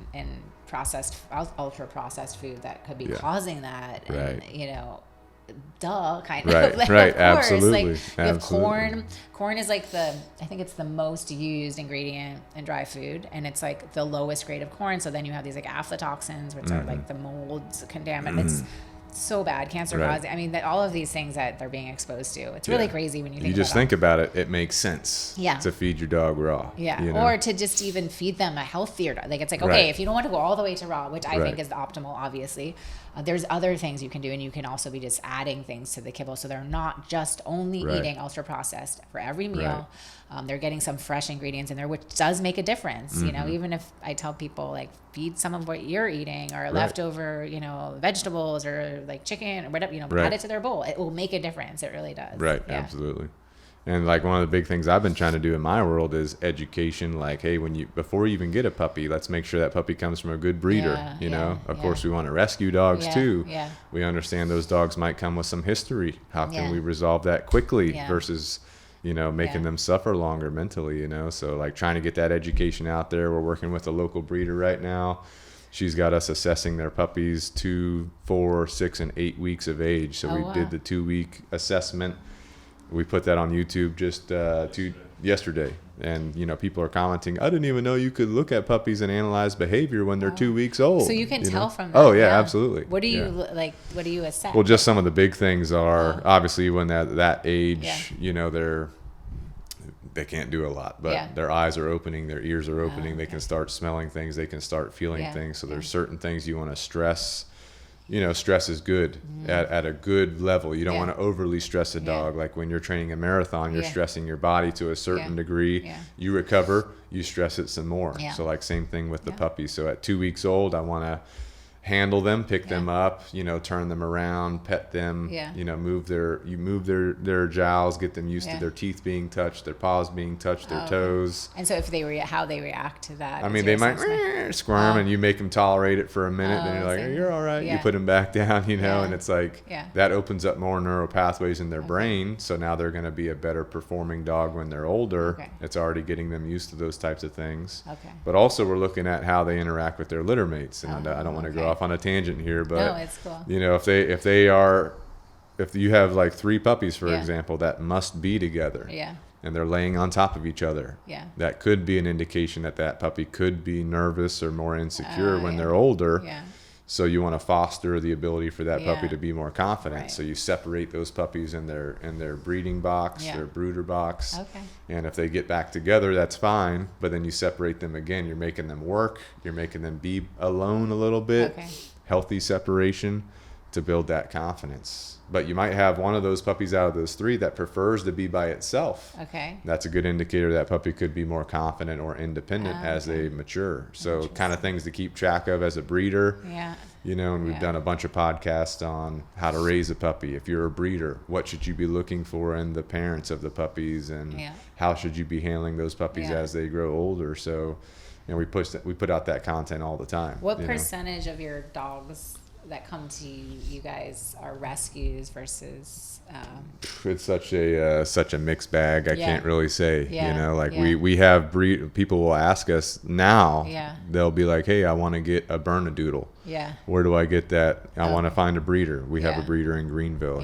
So we're like, hey, go up to Dr. Carmichael. He'll get you the best Bernedoodle. So we have that's a Bernese Mountain Dog. It's a Bernese Mountain Dog poodle mix. So it's a basically a big doodle. Big doodle. Those guys are cute. But so like we have a list of breeders for breeds that we've vetted, and we're like, hey, they're doing things right. I know, because there's so many bad breeders out there, and they're like, hey, this is like same thing with the feeding the raw food versus the kibble. Hey, I could go buy this Bernedoodle for Dr. Carmichael. He's a couple thousand. Or I could go buy this Bernedoodle from this other breeder, $500. I'm going to go with the $500. I know. Well, now you got genetic issues. You're supporting bad breeding. You're supporting bad bloodlines. So it's like, dude, come on. I know. We still have to. Watts was a rescue, but we don't know the breed. He was the other family got him and his brother from a breeder and the brother apparently died of a heart attack. Oh, really? Watts is only 3. I think he died of a heart attack when he was 2. Oh, shoot. I mean, Watts is fine, but I don't know if that's obviously sounds like a genetic issue, right? What was the so I'm like, well, just give Watts the healthiest life possible and see, You got him on that optimal diet. You're giving him his exercise. Definitely exercise. If he doesn't get his exercise, it's like we're all not going to have a good day. But he's a really loving. Those dogs are. I think it's weird because I never really. We've done a lot of wire hair. I know. Pointers. There's a lot down here. I guess because they're probably gun dogs, and maybe a lot of people use them for that. But I'd never really been around them before. But they're great dogs. Yeah, very absolutely very loving and great family dogs, but needy. They definitely tend to the more nervous side. They can be. And the thing about hunting dogs too is they're bred for a specific purpose. They need to be independent to achieve that hunting goal. So sometimes with some hunting breeds, you're battling that independence because you also need them to listen to you. It's funny when we go to the Hampton Park. There's like a lot of birds in there. Oh yeah. He's like all is he pointing at him and stuff? I'm like, okay, you can do. I mean, I'm happy for him. Let him do that for a little bit. Let him hang out. But it's cute to see like they're when you see it so clearly, like oh yeah, that's what you were bred for. And other things that people don't consider with their dogs is like, I'm sure you're aware, but injury prevention. They want to have their dog play fetch every single day for hours. Like, dude, you're overworking your dog, overtraining. You're going to get injuries. Just like people, right? Exactly. Like they're going to be an old dog with all sorts of like an old football player. Or exactly. Something, Exactly. Yeah. So you got to, that's part of it. You got the diet foundation, your wheelhouse, you got the training and behavior, which is mine, but also injury prevention and those types of things as well. So and why do you, all balanced. are you a Doberman? Like, do you prefer Dobermans? No, I mean, I love when people have like Well, the way that started for me is I wanted to do protection training. I wanted to get like a protection dog. When I was younger, I'm like, I want like a personal protection dog, like just protection, personal protection or sport dog or something like that. Yeah. So I wanted a German Shepherd. I'm like, I don't want hair everywhere, So then I ended up on the Doberman. Yeah.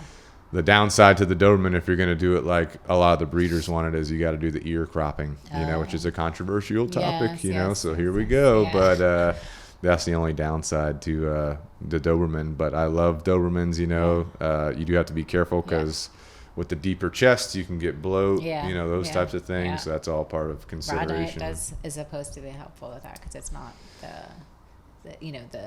the kibble, because of the ingredients and this high level of starch and sugar, is supposed to be more. Really? That's what I've read. Yeah. Really? But I think it does. I mean, it can happen to any dog, and also especially the deep chested ones. But So my understanding is, especially if they've just eaten, and this might just be a raw diet, you get them doing extensive exercise. Now it could twist over, right? Yes. I think that's probably the biggest, Right. Yeah. What have you read about the kibbles? Like how's that affecting? I can't remember exactly. I don't want to now I'm going to give misinformation. Right. But I remember reading that kibble could make them more prone, and I think it had something to do with the level of carbohydrates in there and the way that it's digested. Their body is digesting it. That makes sense.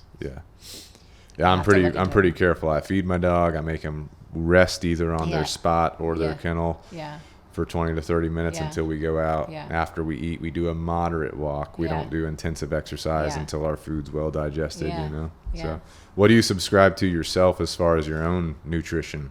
Do you subscribe to a certain way of eating or anything? I've always been tried different things. I definitely have started reading more and listening to more podcasts that focus on the benefits of red meat.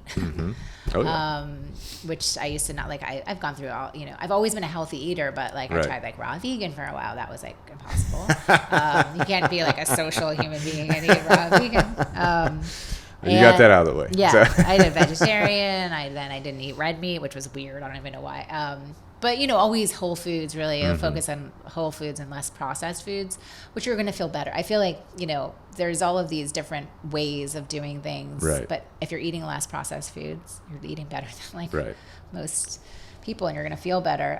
But I do feel like lean, good quality meats with plant, vegetables, just nutrient dense food. So I really try to eat that way. I mean, I have a 6-year-old, so this is also a struggle. It's like, if I told the kids are a whole different story. No, and it's crazy because you even try to buy healthy, but it's a lot of, I'm like, have you only eaten carbs today? What protein? Even to get protein into them, If they won't eat, you got to feed them what they'll eat, unfortunately. So, but we eat healthy, and we're always I'm interested. I wouldn't say the carnivore diet, but I'm interested in some of those philosophies and the way that we've just been taught to view red meat so bad. And of course it has to be come from a good place, and the sourcing has to be good, and it has grass fed. And but I do think that there's a lot of benefits, and it's a very nutrient dense food to eat. Oh, definitely. What about you? Here we go. I'm 100% vertical diet. Have you heard of that? Vertical diet? No. Do you care if I send you the book? I can mail it to you. Yeah, I would love it. Yeah. Basically created by a bodybuilder, powerlifter, Stan Efferding, but he got all of his research done with a PhD nutritionist as well to back all of the stuff he had learned. But not to go off on a tangent here, but but you got your foundation of the diet. The diet is focused on giving you micronutrients that you need. So, bell peppers, spinach, fruits, bone broth, those types of things. Yeah.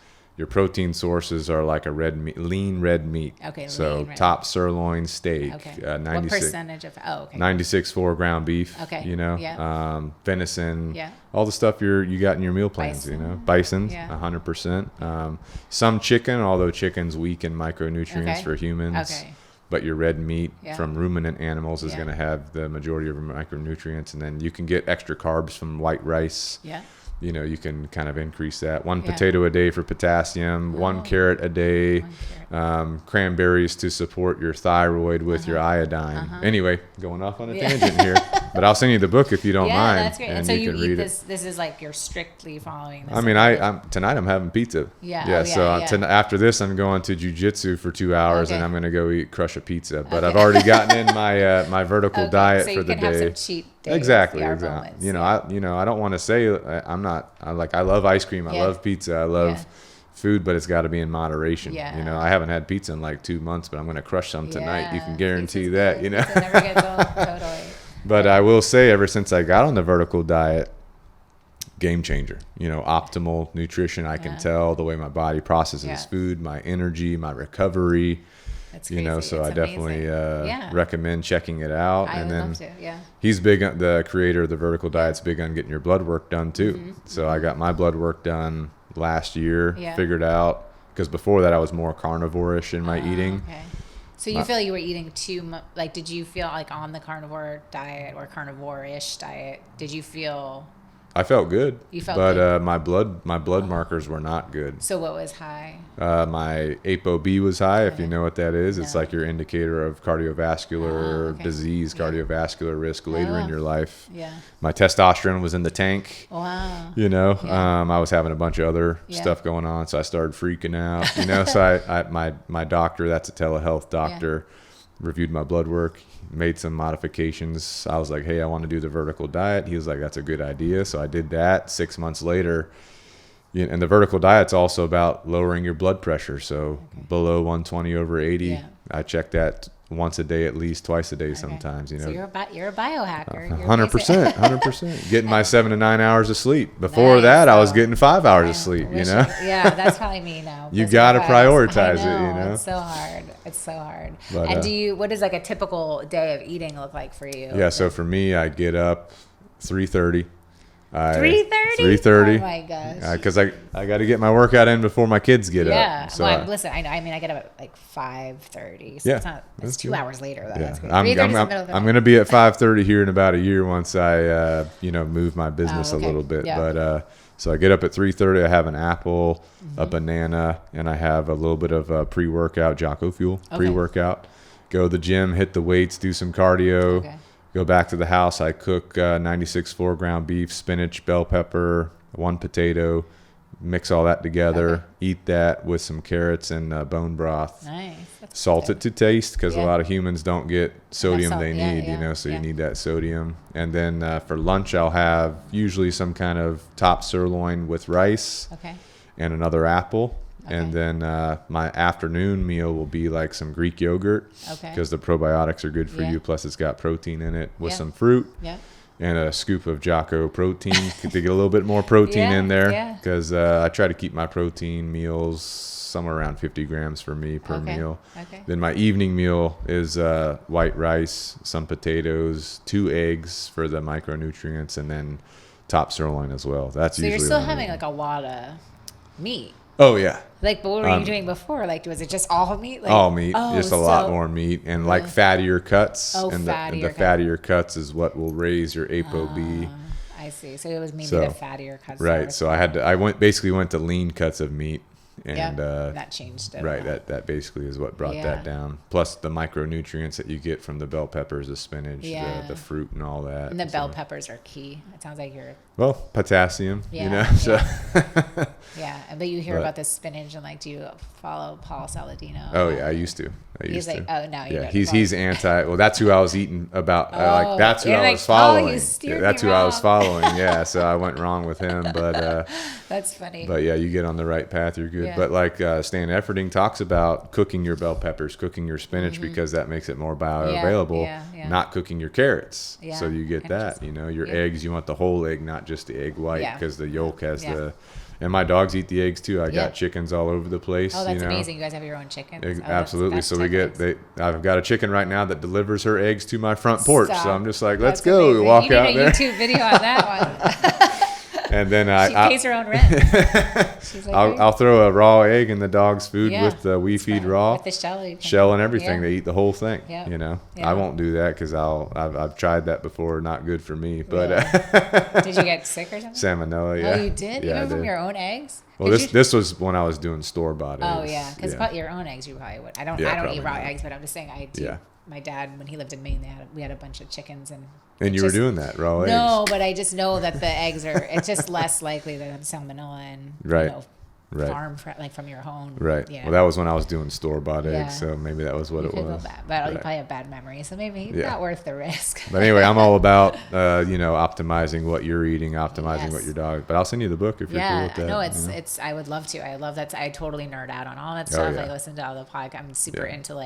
all of this, information and studies that we're now learning about the gut microbiome. Like, isn't it crazy that it's just really in the last 10 years people have started we didn't 70 to 80% of the immune system is in the gut. Right. Like, it's crazy that we didn't know. Like, think about how many other things that we'll probably discover. You know how many people have IBS and it's just like wrecking them. I know. And they're it's like, crazy. they got to go all the time. I'm like, dude, if you can eat optimally, your body will tell you when you're eating what you're supposed to be eating. I know. Yeah, it's really. I mean, it's cool to sort of learn about it. So I love to hear about all of this stuff, and it's funny because I think we're working with so many people that choose to feed their dogs this way. It's like people automatically assume before they know that this is just for like people that have a lot of money, right? And I'm like, it's really not that. Like, that's not what I've seen. I think it's more indicative of like a mindset than socioeconomic status. It's like most people I've had customers, and you learn a lot about these customers. You get on like a personal first name basis with them, especially when we were a little bit smaller. And like I know people that have a lot of money that feed this way, and people that are paycheck to paycheck that feed this way. And it's like most of them, the common denominators have been, they've seen the power of food in their own lives. They believe in the power of food, that food can be medicine. They look at their pets as more than just pets, like not as humans, but like as a part of the family. Your family, yeah. And not that Kibble feeders can't feel that way too. I'm just saying there's all of these things together of what I've noticed. And like that, I think mainly that they understand the power of nutrition. Like, that's the biggest thing. Absolutely. Yeah. It's like optimizing that health. Yeah. And that's the way that I feel like there's a portion of society that's trending that way. Yeah. Of course, we have a majority of society that's eating out all the time. And I know. I ain't gonna lie to you. When I was starting up this business, I'm on the road all the time, traveling to people's houses, trying to train dogs. And the easy thing to eat is that Arby's mozzarella cheese sticks and that burger, good. And it's freaking good. And you just keep eating that. Then you realize, oh shoot, I'm way out of control here. And then it's almost like, when you're younger and you can like drink more, and then like, right. And then if you go a period without it and then you try to drink, like, you're just like, this feels awful. Like, I don't want to feel this way. And it's the same thing with food. You're just like, this is it's not worth it. You become clean and you feel the benefits of that. And then, sort of say like, I don't ever want to go back. It's not worth like. Have you cut drinking, or are you still drinking? I mean, I don't really drink that at all. I mean, I never was a big drinker, but I lived in New York City for 18 years. So back in your college days, you weren't, getting a little saucy. But I mean, I still like to have a drink once in a while. Right. But I mean, maybe 2 drinks is. What about you? I cut it a couple of years ago. Yeah. I mean, it's really kind of. I mean, my husband and I just did dry January. We didn't really need to, but it was just like, and it felt, because it's even like you realize, like, even though you think you're not drinking that much, it's like, okay, well, every weekend rolls and you like meet friends and then you have a couple beers, and just like, just stopping the habit of that changes. Because then you go into February and you're like, I don't really need, you're out at social situations without having to have it. And it's like, you don't really need to have it. Exactly. And I do believe that there's nothing really beneficial about alcohol, right? Yeah. It's like a poison. It's like poisoning it yourself. It's like, what really good comes from it? What's crazy though is I cut soda a long time ago, and then if I like take a taste of it, it's so nasty. Oh, really? I don't know if you've cut it. I don't drink soda. I just drink water, and sometimes I'll have make I call them my homemade kombucha, but I'll just put I'll get kombucha sometimes or something. Okay. But still, you have to be careful with those because it's can have a lot Well, that's of good sugar. for your gut, though. Yeah. Yeah. Probiotics, I bought yeah. one in a store one time to try it, and it was Yeah. like too powerful for me. I don't know if it was like too. Oh, really? Oh, maybe you got like it was like a heavy hitter, and I was Yeah. like, oh, "This is like super like too tasty or Oh. whatever." I don't know. I don't like know how to tart. describe it. It was like Yeah, tarty yeah, and yeah. fizzly, and I was like, I can't do this, you know. It is kind of an intense thing if you're not used to it. But it's good for the gut too. Yeah, it is. I try to eat sauerkraut too, which Okay. is amazing for like any fermented kimchi, which smells very strong. My husband's always like, "What the heck does that smell?" What about Greek yogurt? You eating any of that? I have Greek. Yeah, we do get yogurt and Greek yogurt. Yeah, I'll give it to my son too, and like it has to be sweetened with something. So I'll try to do like some local honey in there. But, yeah. But yeah, I mean, Honey's super good for the gut too. Prebiotic. Oh yeah. You know? Yeah. Sprinkle that on some food. Yeah. Adds that sweetness to it. Yeah. I know, which we do crave. Yeah. Yeah. Absolutely. Yeah. All good stuff. I love Yeah. it. What does Chauncey do for training? Does he train? Chauncey is like, more. So Chauncey, when he was younger, was a professional snowboarder. Oh, really? He rode for Burton, so he Okay. is like an extreme athlete still, even though we're now in our 40s and he probably shouldn't be. But he's not the type of guy to be like, go for a run every day Yeah, or hit the yeah. gym. Like he likes to do like he just did on a bike the Blue Ridge Parkway. Oh, Like, really? It was like 480 miles or something. How long did that take him? 7 days. I 7 think. days? What the they heck? camped and like it was called bike packing, so they had their Okay. bikes with all their stuff on. That's cool. So he likes to do that type of stuff. He Yeah. just got back from Colorado doing a heli-skiing trip. So it's that type of Yeah. exercise, you Okay. know? So adrenaline. Yeah. He's an boost. adrenaline guy. Yeah. I'll take him to some yoga classes with me once in a Yeah. while, but Yeah. I can't really drag him too much. I got you. Yeah. Any weightlifting you guys do any of that or more? I do endurance like stuff? so I do there's a studio here called The Works, and it's like a mix of Okay. weight. It has weights and strength training and Oh, yeah. yoga. It's like their own branded thing, Yeah, you know, but yeah, it's great. yeah. It's really good. It's like I mean, I get my cardio. I need running to me is more like it doesn't change your body, especially at how long I've been running. It's like not going to change your body shape. It's gonna. I mean, maybe it keeps you thinner, but Cardiovascular health. though. but it's also mental for me. It's like I can just go for a run. I can be out in nature. Like the amount of things I have solved in my brain while running. You know, that Mile you're- 16, you're like, oh yeah, that's what I yeah, need. I mean, I don't do that anymore. It's like that's Yeah. just I like running too much to do marathons anyway because it just was. I never had knee problems, but then when I started training, it was like, okay, my knees are actually starting to hurt now. So I do probably 5 to 6 miles when I go for a run. Yeah. That's my length now. Yeah. And I can like do some intervals and faster and slower, and that's Yeah. fun. But yeah. Is your son doing anything like? We're exposing him to everything. Like he's doing basketball, he's doing soccer. I Okay. don't know what he's gonna. He's Yeah. not. He's 6, so it's like Yeah. he still wants to be like, I want to do my iPad. We're like, no. So, Yeah. but I think he seems like he's athletic and Yeah. he'll probably be like his Absolutely. dad. Hopefully not as adventurous as his dad. I saw when Chauncey left, we all use Slack as like a communication channel. Do you guys Okay. know what that is? Uh-uh. It's like basically direct message, like because we're all remote, so Yeah. that's how we talk to each other all day. Yeah. And there's a picture of Chauncey from when he was a professional snowboarder that our CEO put on the Slack channel, and it's Chauncey like jumping off. It's just him in the air like 20 feet, and like all these Holy people cow. are like sitting below, and he's not wearing a helmet. I don't What think. the heck? And I'm like, it's so funny because this is so basically like how we were like a few years ago before, Yeah. it was like just jumping off a cliff with no helmet while a bunch of yeah. people watched you below. Like, what are you fucking doing? It was a good visual analogy Yeah. of like, this company. But Oh yeah. yeah. Absolutely. Yeah. Good to go. Well, you got any closing thoughts, Amy? Oh my gosh, this has been a good long one. I don't know. I mean, no, I just think like, the main message is that this is just here to, I'm trying to educate, Right. like we want to just spread the message about not that you're a bad person if you're feeding kibble, but there's ways that you can do better. And maybe Right. even if it's just adding a little bit of fresh food and sharing the facts so that people can make better decisions. So, yeah. Oh, do we want to talk about your discount code? Oh yeah. So we will talk about that Or here do in you a put second. it at the bottom? Yeah, we will. Oh, We will okay. talk I'm about it in a doing your second. work for you. Yeah. All good. Yeah. But on that note, I would also add on to that. Don't just take someone's word. Yeah. And do your own research. Like, Yeah. Amy today, Yeah. very thankful for your Yeah. time, but she's giving us information that we can take. We can, research it some more if we want Yeah. to. We can look into it some more. We can go to the We Feed Raw website and Yeah.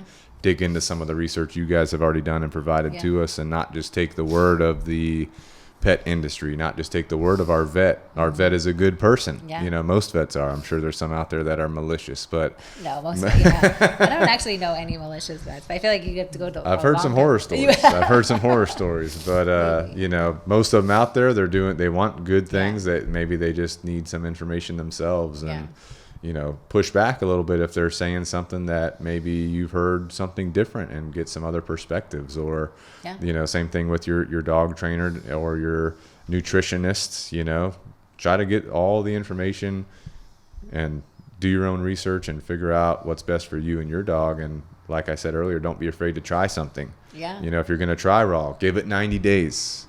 For me, that just seems to be a good time period. 90 days. Let's try it. Let's see how it's working. Have we noticed differences? Do we notice changes? Are they good? You know? And go from there. You know? And I'm not a nutritionist. You know, I work with nutritionists, and I work with a lot of very, you know, qualified and skilled experts in this area, and I've learned a lot from them, and I've read a lot, and I'm immersed in this. I just understand it because I've been working in it for so long. But I'm not giving like medical advice. This is just what I've learned, and why we do what we do, and why our product is so good. But there's like tons of great information out there, and books. Even like the Forever Dog is a really good book that Dr. Karen Becker wrote. That I think it came out 2 years ago. It's like a New York Times bestseller, but great researched book about why, you know, the best diets for your dog, how you can feed better. And, you know, our social channels are really good because we do share a lot of different, you know, a lot of informational posts, and, you know, we're citing studies that, or, you know, we're always happy to share this because it helps us when people are more educated and they want to learn more. We're happy to share that information. So I would say that our social channels are a good place to start too. Absolutely. And those are all just We Feed Raw. We Feed Raw. On any platform. And that book is The Forever Dog? The Forever Dog, I'm trying to think what else would be good. I mean, people can Google the dog risk study at the University of Helsinki. There's some like really great studies coming out of there. There is a documentary that was done probably, gosh, I don't know how long ago now, maybe like 7 years, called Pet Fooled. Pet Fooled. It sort of looks into, it's a really kind of deep dive into the pet food industry and like how it's made and what's really going on, and it's really eye-opening. It sort of pulls back. Is this on YouTube, or where can they find it? I think you can find it on, it used to be on Netflix, but then I think they took it off, and now it's on Amazon Prime, and I think you can find it on YouTube too. I can send you the link too, because it's an interesting one for sure. Pet Fooled. Pet Fooled. So make sure you, the listener, make sure you check out The Forever Dog, the book, Pet Fooled documentary for more information. Also, We Feed Raw, all channels. Just go ahead and follow them. That way you can get their constant updates, and if they find out more information, they'll continue to update everybody, you know? Yes, exactly. So good to go. But yes, we are an affiliate with We Feed Raw, so you can use the discount code Canine Revolution. You can get 25% off, which is a big deal. It is a big deal. That's a good amount. And you set up your meal plan, and then they just ship it to you, and you're good to go. You square it away from there. Free shipping. And we have new treats now too that you can add to your subscription. Bison and pork. So. And you can use that for your training too. Yes. Yeah. Well, some people are sprinkling on top too. I mean, it's great. It's an amazing high quality treat. So better than feeding. And one thing I forgot to bring up earlier, you brought it up real quick, but the green cell. You know, my first shipment of We Feed Raw, I open it up. It's got green cell, environmentally friendly packaging. I'm like, oh shit. You know, I'm all about the environment. So I'm like, you can put water in it and it dissolves. You can burn it and it's fine. You can compost it, I believe. So trying to be that environmentally friendly entity as much as we can. Right. I mean, I think most people like to just take the green film off, and then you can just run it under water, and it just goes right down your sink. Totally safe. It's just made from cornstarch, so it's completely safe for your pipes. Good to go. I thought that was awesome. I was like, really cool. Shoot, I wrote that down because I knew we were gonna do the podcast. It's something we used to, like, I'm ashamed to say this, but a long time ago, used styrofoam, which is like horrible for the environment. We're just killing the environment. I know, but it was like the only thing that was before like any of these companies were really around, or they were just starting, and it was like wildly expensive. So we did use styrofoam for a while, and it was really bad. We didn't want to, and people were pushing back because a lot of our customers are very eco-friendly and are concerned about that. If you're feeding this way, usually you absolutely tend to be educated about it. Good to go. Well, thank you very much, Amy. We appreciate it. And if you guys are interested, check out WeFeedRaw.com. We Feed Raw on every social media platform, YouTube, Facebook, Instagram. Yep. You know, just remember, Facebook's where all the trolls are at. YouTube's where you're learning things. Instagram's your family platform, right? So yeah. PG. Yeah. So good to go. Well, thank you, Amy. Appreciate it. Thank you. All right, so that's a wrap. Thank you again to Amy for sitting down with us, talking to us, sharing your knowledge. So what'd you think as you're listening? Well, on the side of all the stuff she was saying, I mean, it's a lot to unpack. Well, considering that I got my dogs on a Kibble diet, you know, Yeah, you feel like shit about yourself. Yeah, I mean, it is what it is on one hand, but you know, because you got to work with what you got. Yeah. But on the other hand, it's like if you could figure out some kind of way to incorporate a raw or at least a partial raw diet into, you know, you can mix it with the Kibble like she was saying. Yeah, I think the main thing for most people will be the budget financing aspect of a raw diet. Mm-hmm. Whether you use We Feed Raw or a different raw or you're trying to do it yourself. Yeah. I think the financial piece is going to be the main hurdle for most people to overcome. Mm-hmm. Now, I think that could be easily overcome by just doing a partial raw to the Kibble ratio. Yeah. Like when I started feeding raw, I did 50% raw, 50% Kibble. Mm-hmm. And you can go on the We Feed Raw website, you can put in there the ratio you want, like 25%, 50%, 75%, or 100% raw. Yeah. And you can kind of play around with it, you know? Mm-hmm. And I think that's a good way to get into it. But with all of the info that we unpacked with Amy, it's crazy to think about what Kibble really is, how shitty it is. Yeah, ultra processed. Ultra processed, and the quality of the ingredients in Kibble is just horrible. Yeah, like what she was saying with the components of other animals, they just press it together pretty much. And it's not even like a high quality component of the animal. Yeah, you know, it's just like, and then it's baked to that degree where most of the nutrients are coming out of it. Mm-hmm. It's just crazy. Yeah. But it makes total sense too. Yeah. I mean, it makes sense when she breaks it down. You know, for sure. Right. It makes you realize. Yeah. Which is why they do what they do. Yeah. You know. Yeah. So it's definitely good talking to her. Yeah. Like I got 3 dogs myself, 2 Dobermans and a mutt. My mutt's super old, so I've got her on 100% raw feeding. Yeah. So she's on 100% raw.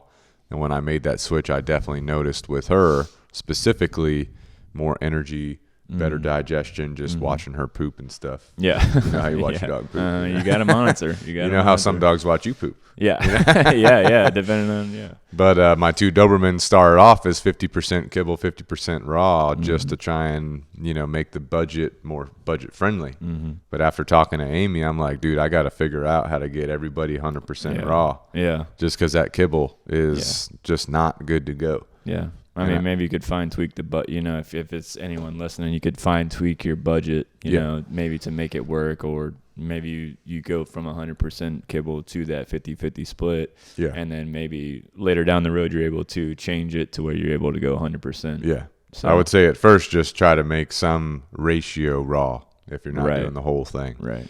But if you think about the longevity aspect, long term, you might be spending more in vet bills or things as your dog, ages because they're getting older, dealing with torn ACLs and things like that. Yeah. Who knows if those things would be less likely to occur if your dog had optimal nutrition. Because we know for ourselves, and we've talked about it on the podcast, nutrition, right? Yeah. Feeding your body appropriately so your body can recover from workouts, recover from, everyday things. Yeah. Getting your body the proper nutrients, the supplements that it needs to fill in any nutritional gaps so that you can operate 100% optimally and recover. Yeah. Right? What if our dogs are not able to do that because we're just feeding them Kibble all the time? Yeah. Yeah. We're not even giving them other things to try and supplement what the Kibble's missing. Mm-hmm. So think about everything that's happened in our dogs' lives and if injuries they've incurred that could have been prevented by feeding them an optimal raw diet. Yeah. You know what I'm saying? So you also got to think about it like that. Yes, you might be feeding the raw, paying more to feed raw, but are you saving money long term with your vet bills and your preventative care and that kind of stuff? Right. Yeah, it definitely makes you. I mean, I'm wondering myself because I don't know if I've talked about it before with my larger dog. She had one partial ACL tear. Right.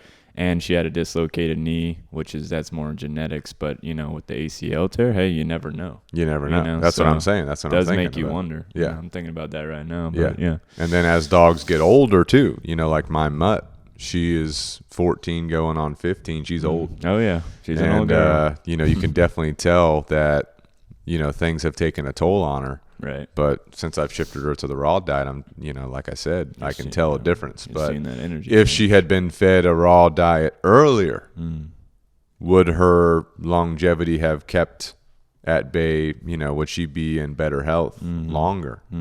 Versus, now her eyesight's kind of going out, her hearing's kind of going out. You can tell sometimes when she moves, she's sore and stuff like that. Yeah. So would all of that have been pushed further because of the raw earlier? It's hard to say. Yeah. But I'd bet that it probably would.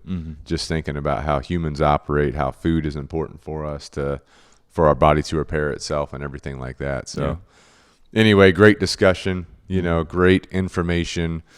Definitely want to dig into this some more. And see more people feeding a raw diet.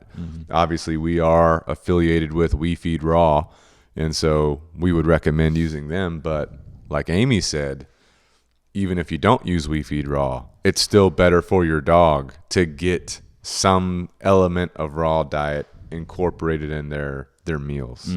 Even if you're feeding them some of your scraps that you're using, if you're cooking a steak, maybe you cut some of that, you give it to your dog before you cook it. Those if you don't already do that. Right, if you don't already do that.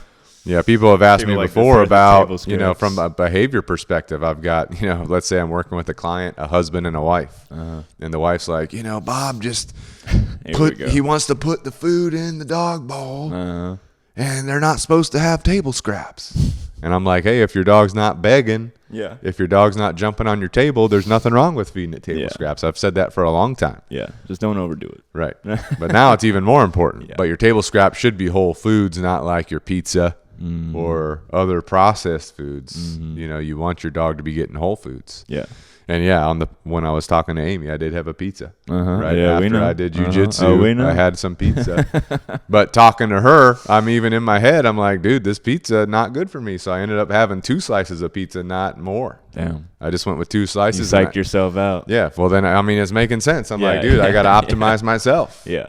So I had 2 slices of pizza because in moderation, everything. Yeah. I'm not saying don't give your dog that treat you like giving them that's not whole food. Get your dog a doggy treat, but it's got to be in moderation. I'll have my pizza in moderation in addition to my vertical diet. And you can check out those new treats they started doing, the bison. Yeah. The bison bites. Yeah. She gave us a sample. Right. From when we were hanging out with her. Girls they love it. They'll eat anything you put in front of them, but they just chomp them down, dude. And it's 100% bison. They're literally like little circles, so it's just you take it out, pop it out, give it to them. Right. You could break it into pieces too for your training. Yeah, you can snap it into half. Yeah, in little bits. Yeah, for sure. I really want We Feed Raw to make some freeze-dried raw food for traveling, and I really want them to do bully sticks. Then they'd have everything. Yeah, and then it's the one-stop shop. Right. Exactly. Literally. Exactly. So anyway, definitely check out We Feed Raw. Definitely get your dog on a raw diet or partial raw diet, depending on your budget. But I do think you will see benefits from it very quickly, just like I did with my own dogs as I transitioned them over to raw. And don't forget about that transition from kibble to raw. We talked about it with Amy, but there might be some things going on that you're not sure about. You can reach out to We Feed Raw and they will let you know if it's normal or not. Yeah. Because as your dog shifts from kibble to a raw diet, of course, their gut microbiome is changing a little bit. So we expect a little bit of, different things going on with different dogs as they make that transition. But as soon as they transition, poops are better. Their teeth are better. Their performance is better. It's just all around optimal nutrition for your dog to perform better in life and have that optimization for longevity. So yeah, and we got the website link in the episode description if you want to go straight to it. Good to go. So real quick, talking about some of our other affiliates here on the podcast and sponsors, we've got Canine Revolution Dog Training. So if you need dog training, if you need dog rehabilitation, if you need dog behavior assistance, reach out to us, 843-213-2676. That's our phone number. You can text us or call us, or you can email us, info@caninerevolutiondogtraining.com. We'll get back to you. One of our trainers will. You can also reach out to us on your favorite social media platform, and that will get forwarded to a trainer so that a trainer can get in contact with you, okay? We've trained dogs from all over the country. Right now we're serving dogs from Nebraska and Texas currently. So we've got some of those dogs in training right now. But we've trained dogs from Washington State, California, Massachusetts, Florida, Texas. We've trained dogs from all over the country. So that is not a limiting factor in working with us. Mm-hmm. We've got board and train programs. We've got private lesson programs. We've got virtual lessons where you can train with us. We're even working with a lady from the UK right now. So internationally, we can work with you as well. Those virtual lessons are a game changer. And we did have someone from Poland actually reach out to us as well. Right. So it's like, I mean, I wish we could get all of these people service, but the virtual lessons are going to help. Yeah, the virtual lessons definitely help us reach out and help you guys. And our YouTube content, and that's fed from your input. So you guys let us know what you need to see on YouTube. We work to make that happen so that you have that video for reference in the future. Yep. Our other affiliate, Canine Revolution Apparel, you can go on to our Amazon. There's a link in the description below, or if you go to our link tree, you'll see it. But you can go to our Amazon page. You can get Canine Revolution logo t-shirts. You can get Good to Go shirts and Good to Go hoodies. You can get the Nice Pity shirt that Ben has on, right?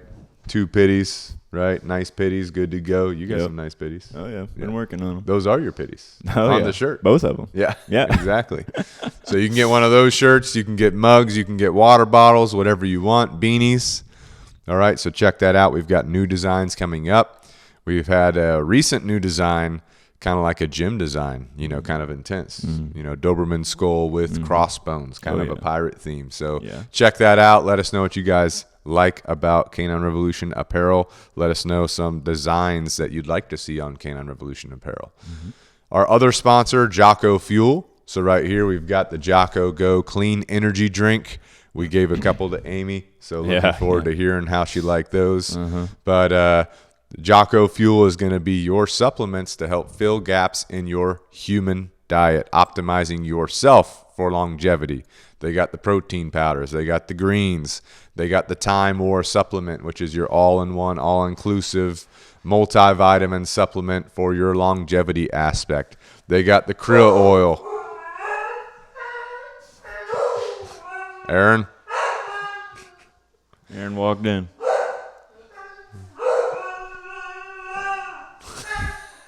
Ben?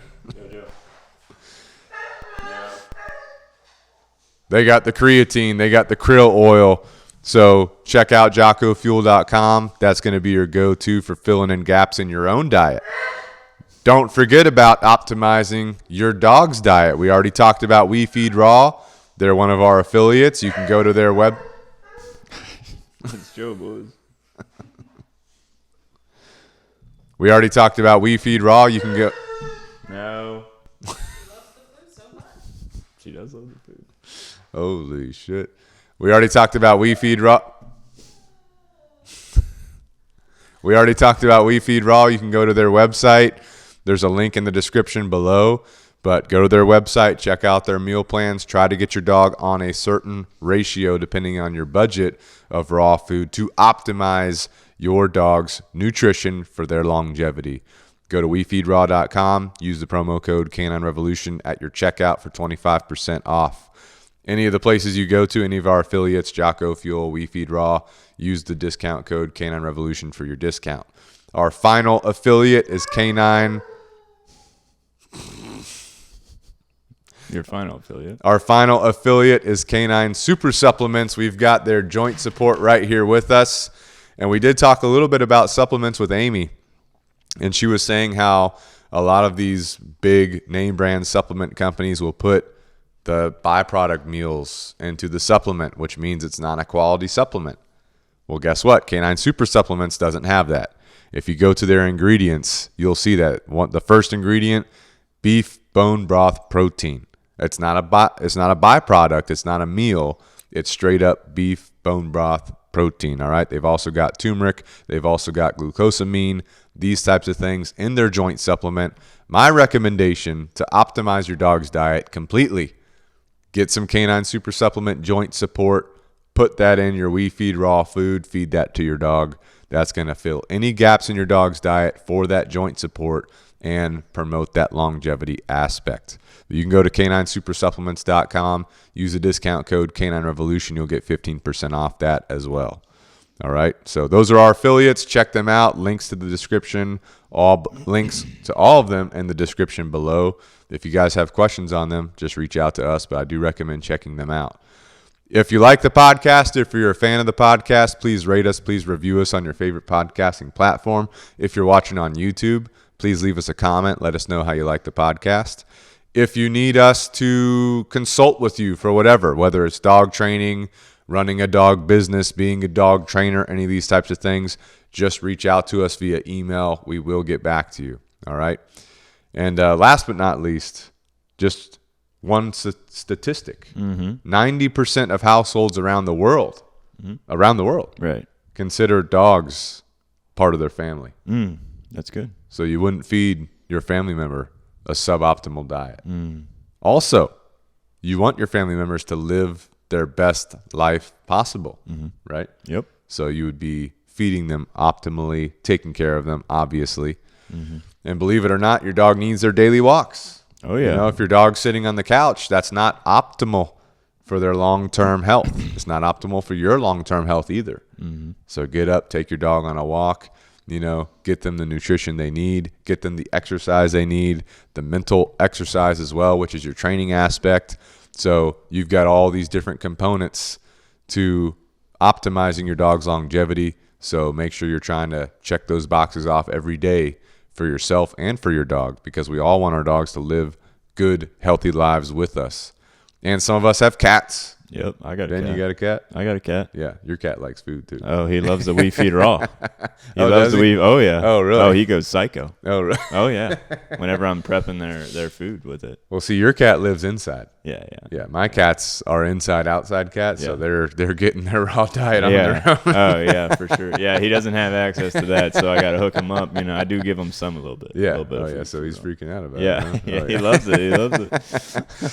But you know, if you got cats, if you got lizards, What? you know, people got lizards out there. You know, hamsters, Birds. You know, trainer Aaron, she used to have a hamster. You want to feed your hamster an optimal diet as well. You used to have a hamster. I used to have a couple hamsters. I used to have a chinchilla. Yeah, you used to have a chinchilla. Those things live like 20-something years too. 12 years. 12 years. Average of 10 to 12 years. Well, chickens, you know, too. Guineas, lizards, whatever animal you have. If it's your pet, I know you consider it part of your family. So whatever it is, you're trying to optimize that pet specifically for long-term longevity, because when they pass, it's definitely hard on the family. Yeah. But try to ensure their success by meeting their needs every single day, nutrition, exercise, mental stimulation, all of the above. Yep. And boundaries, structure. That's important too. Love So, all of it. all the above. So thank you again, Amy. Thank you for coming on the podcast, talking to us, sharing your knowledge with us. And until next time, this is Pack Talk Podcast, out.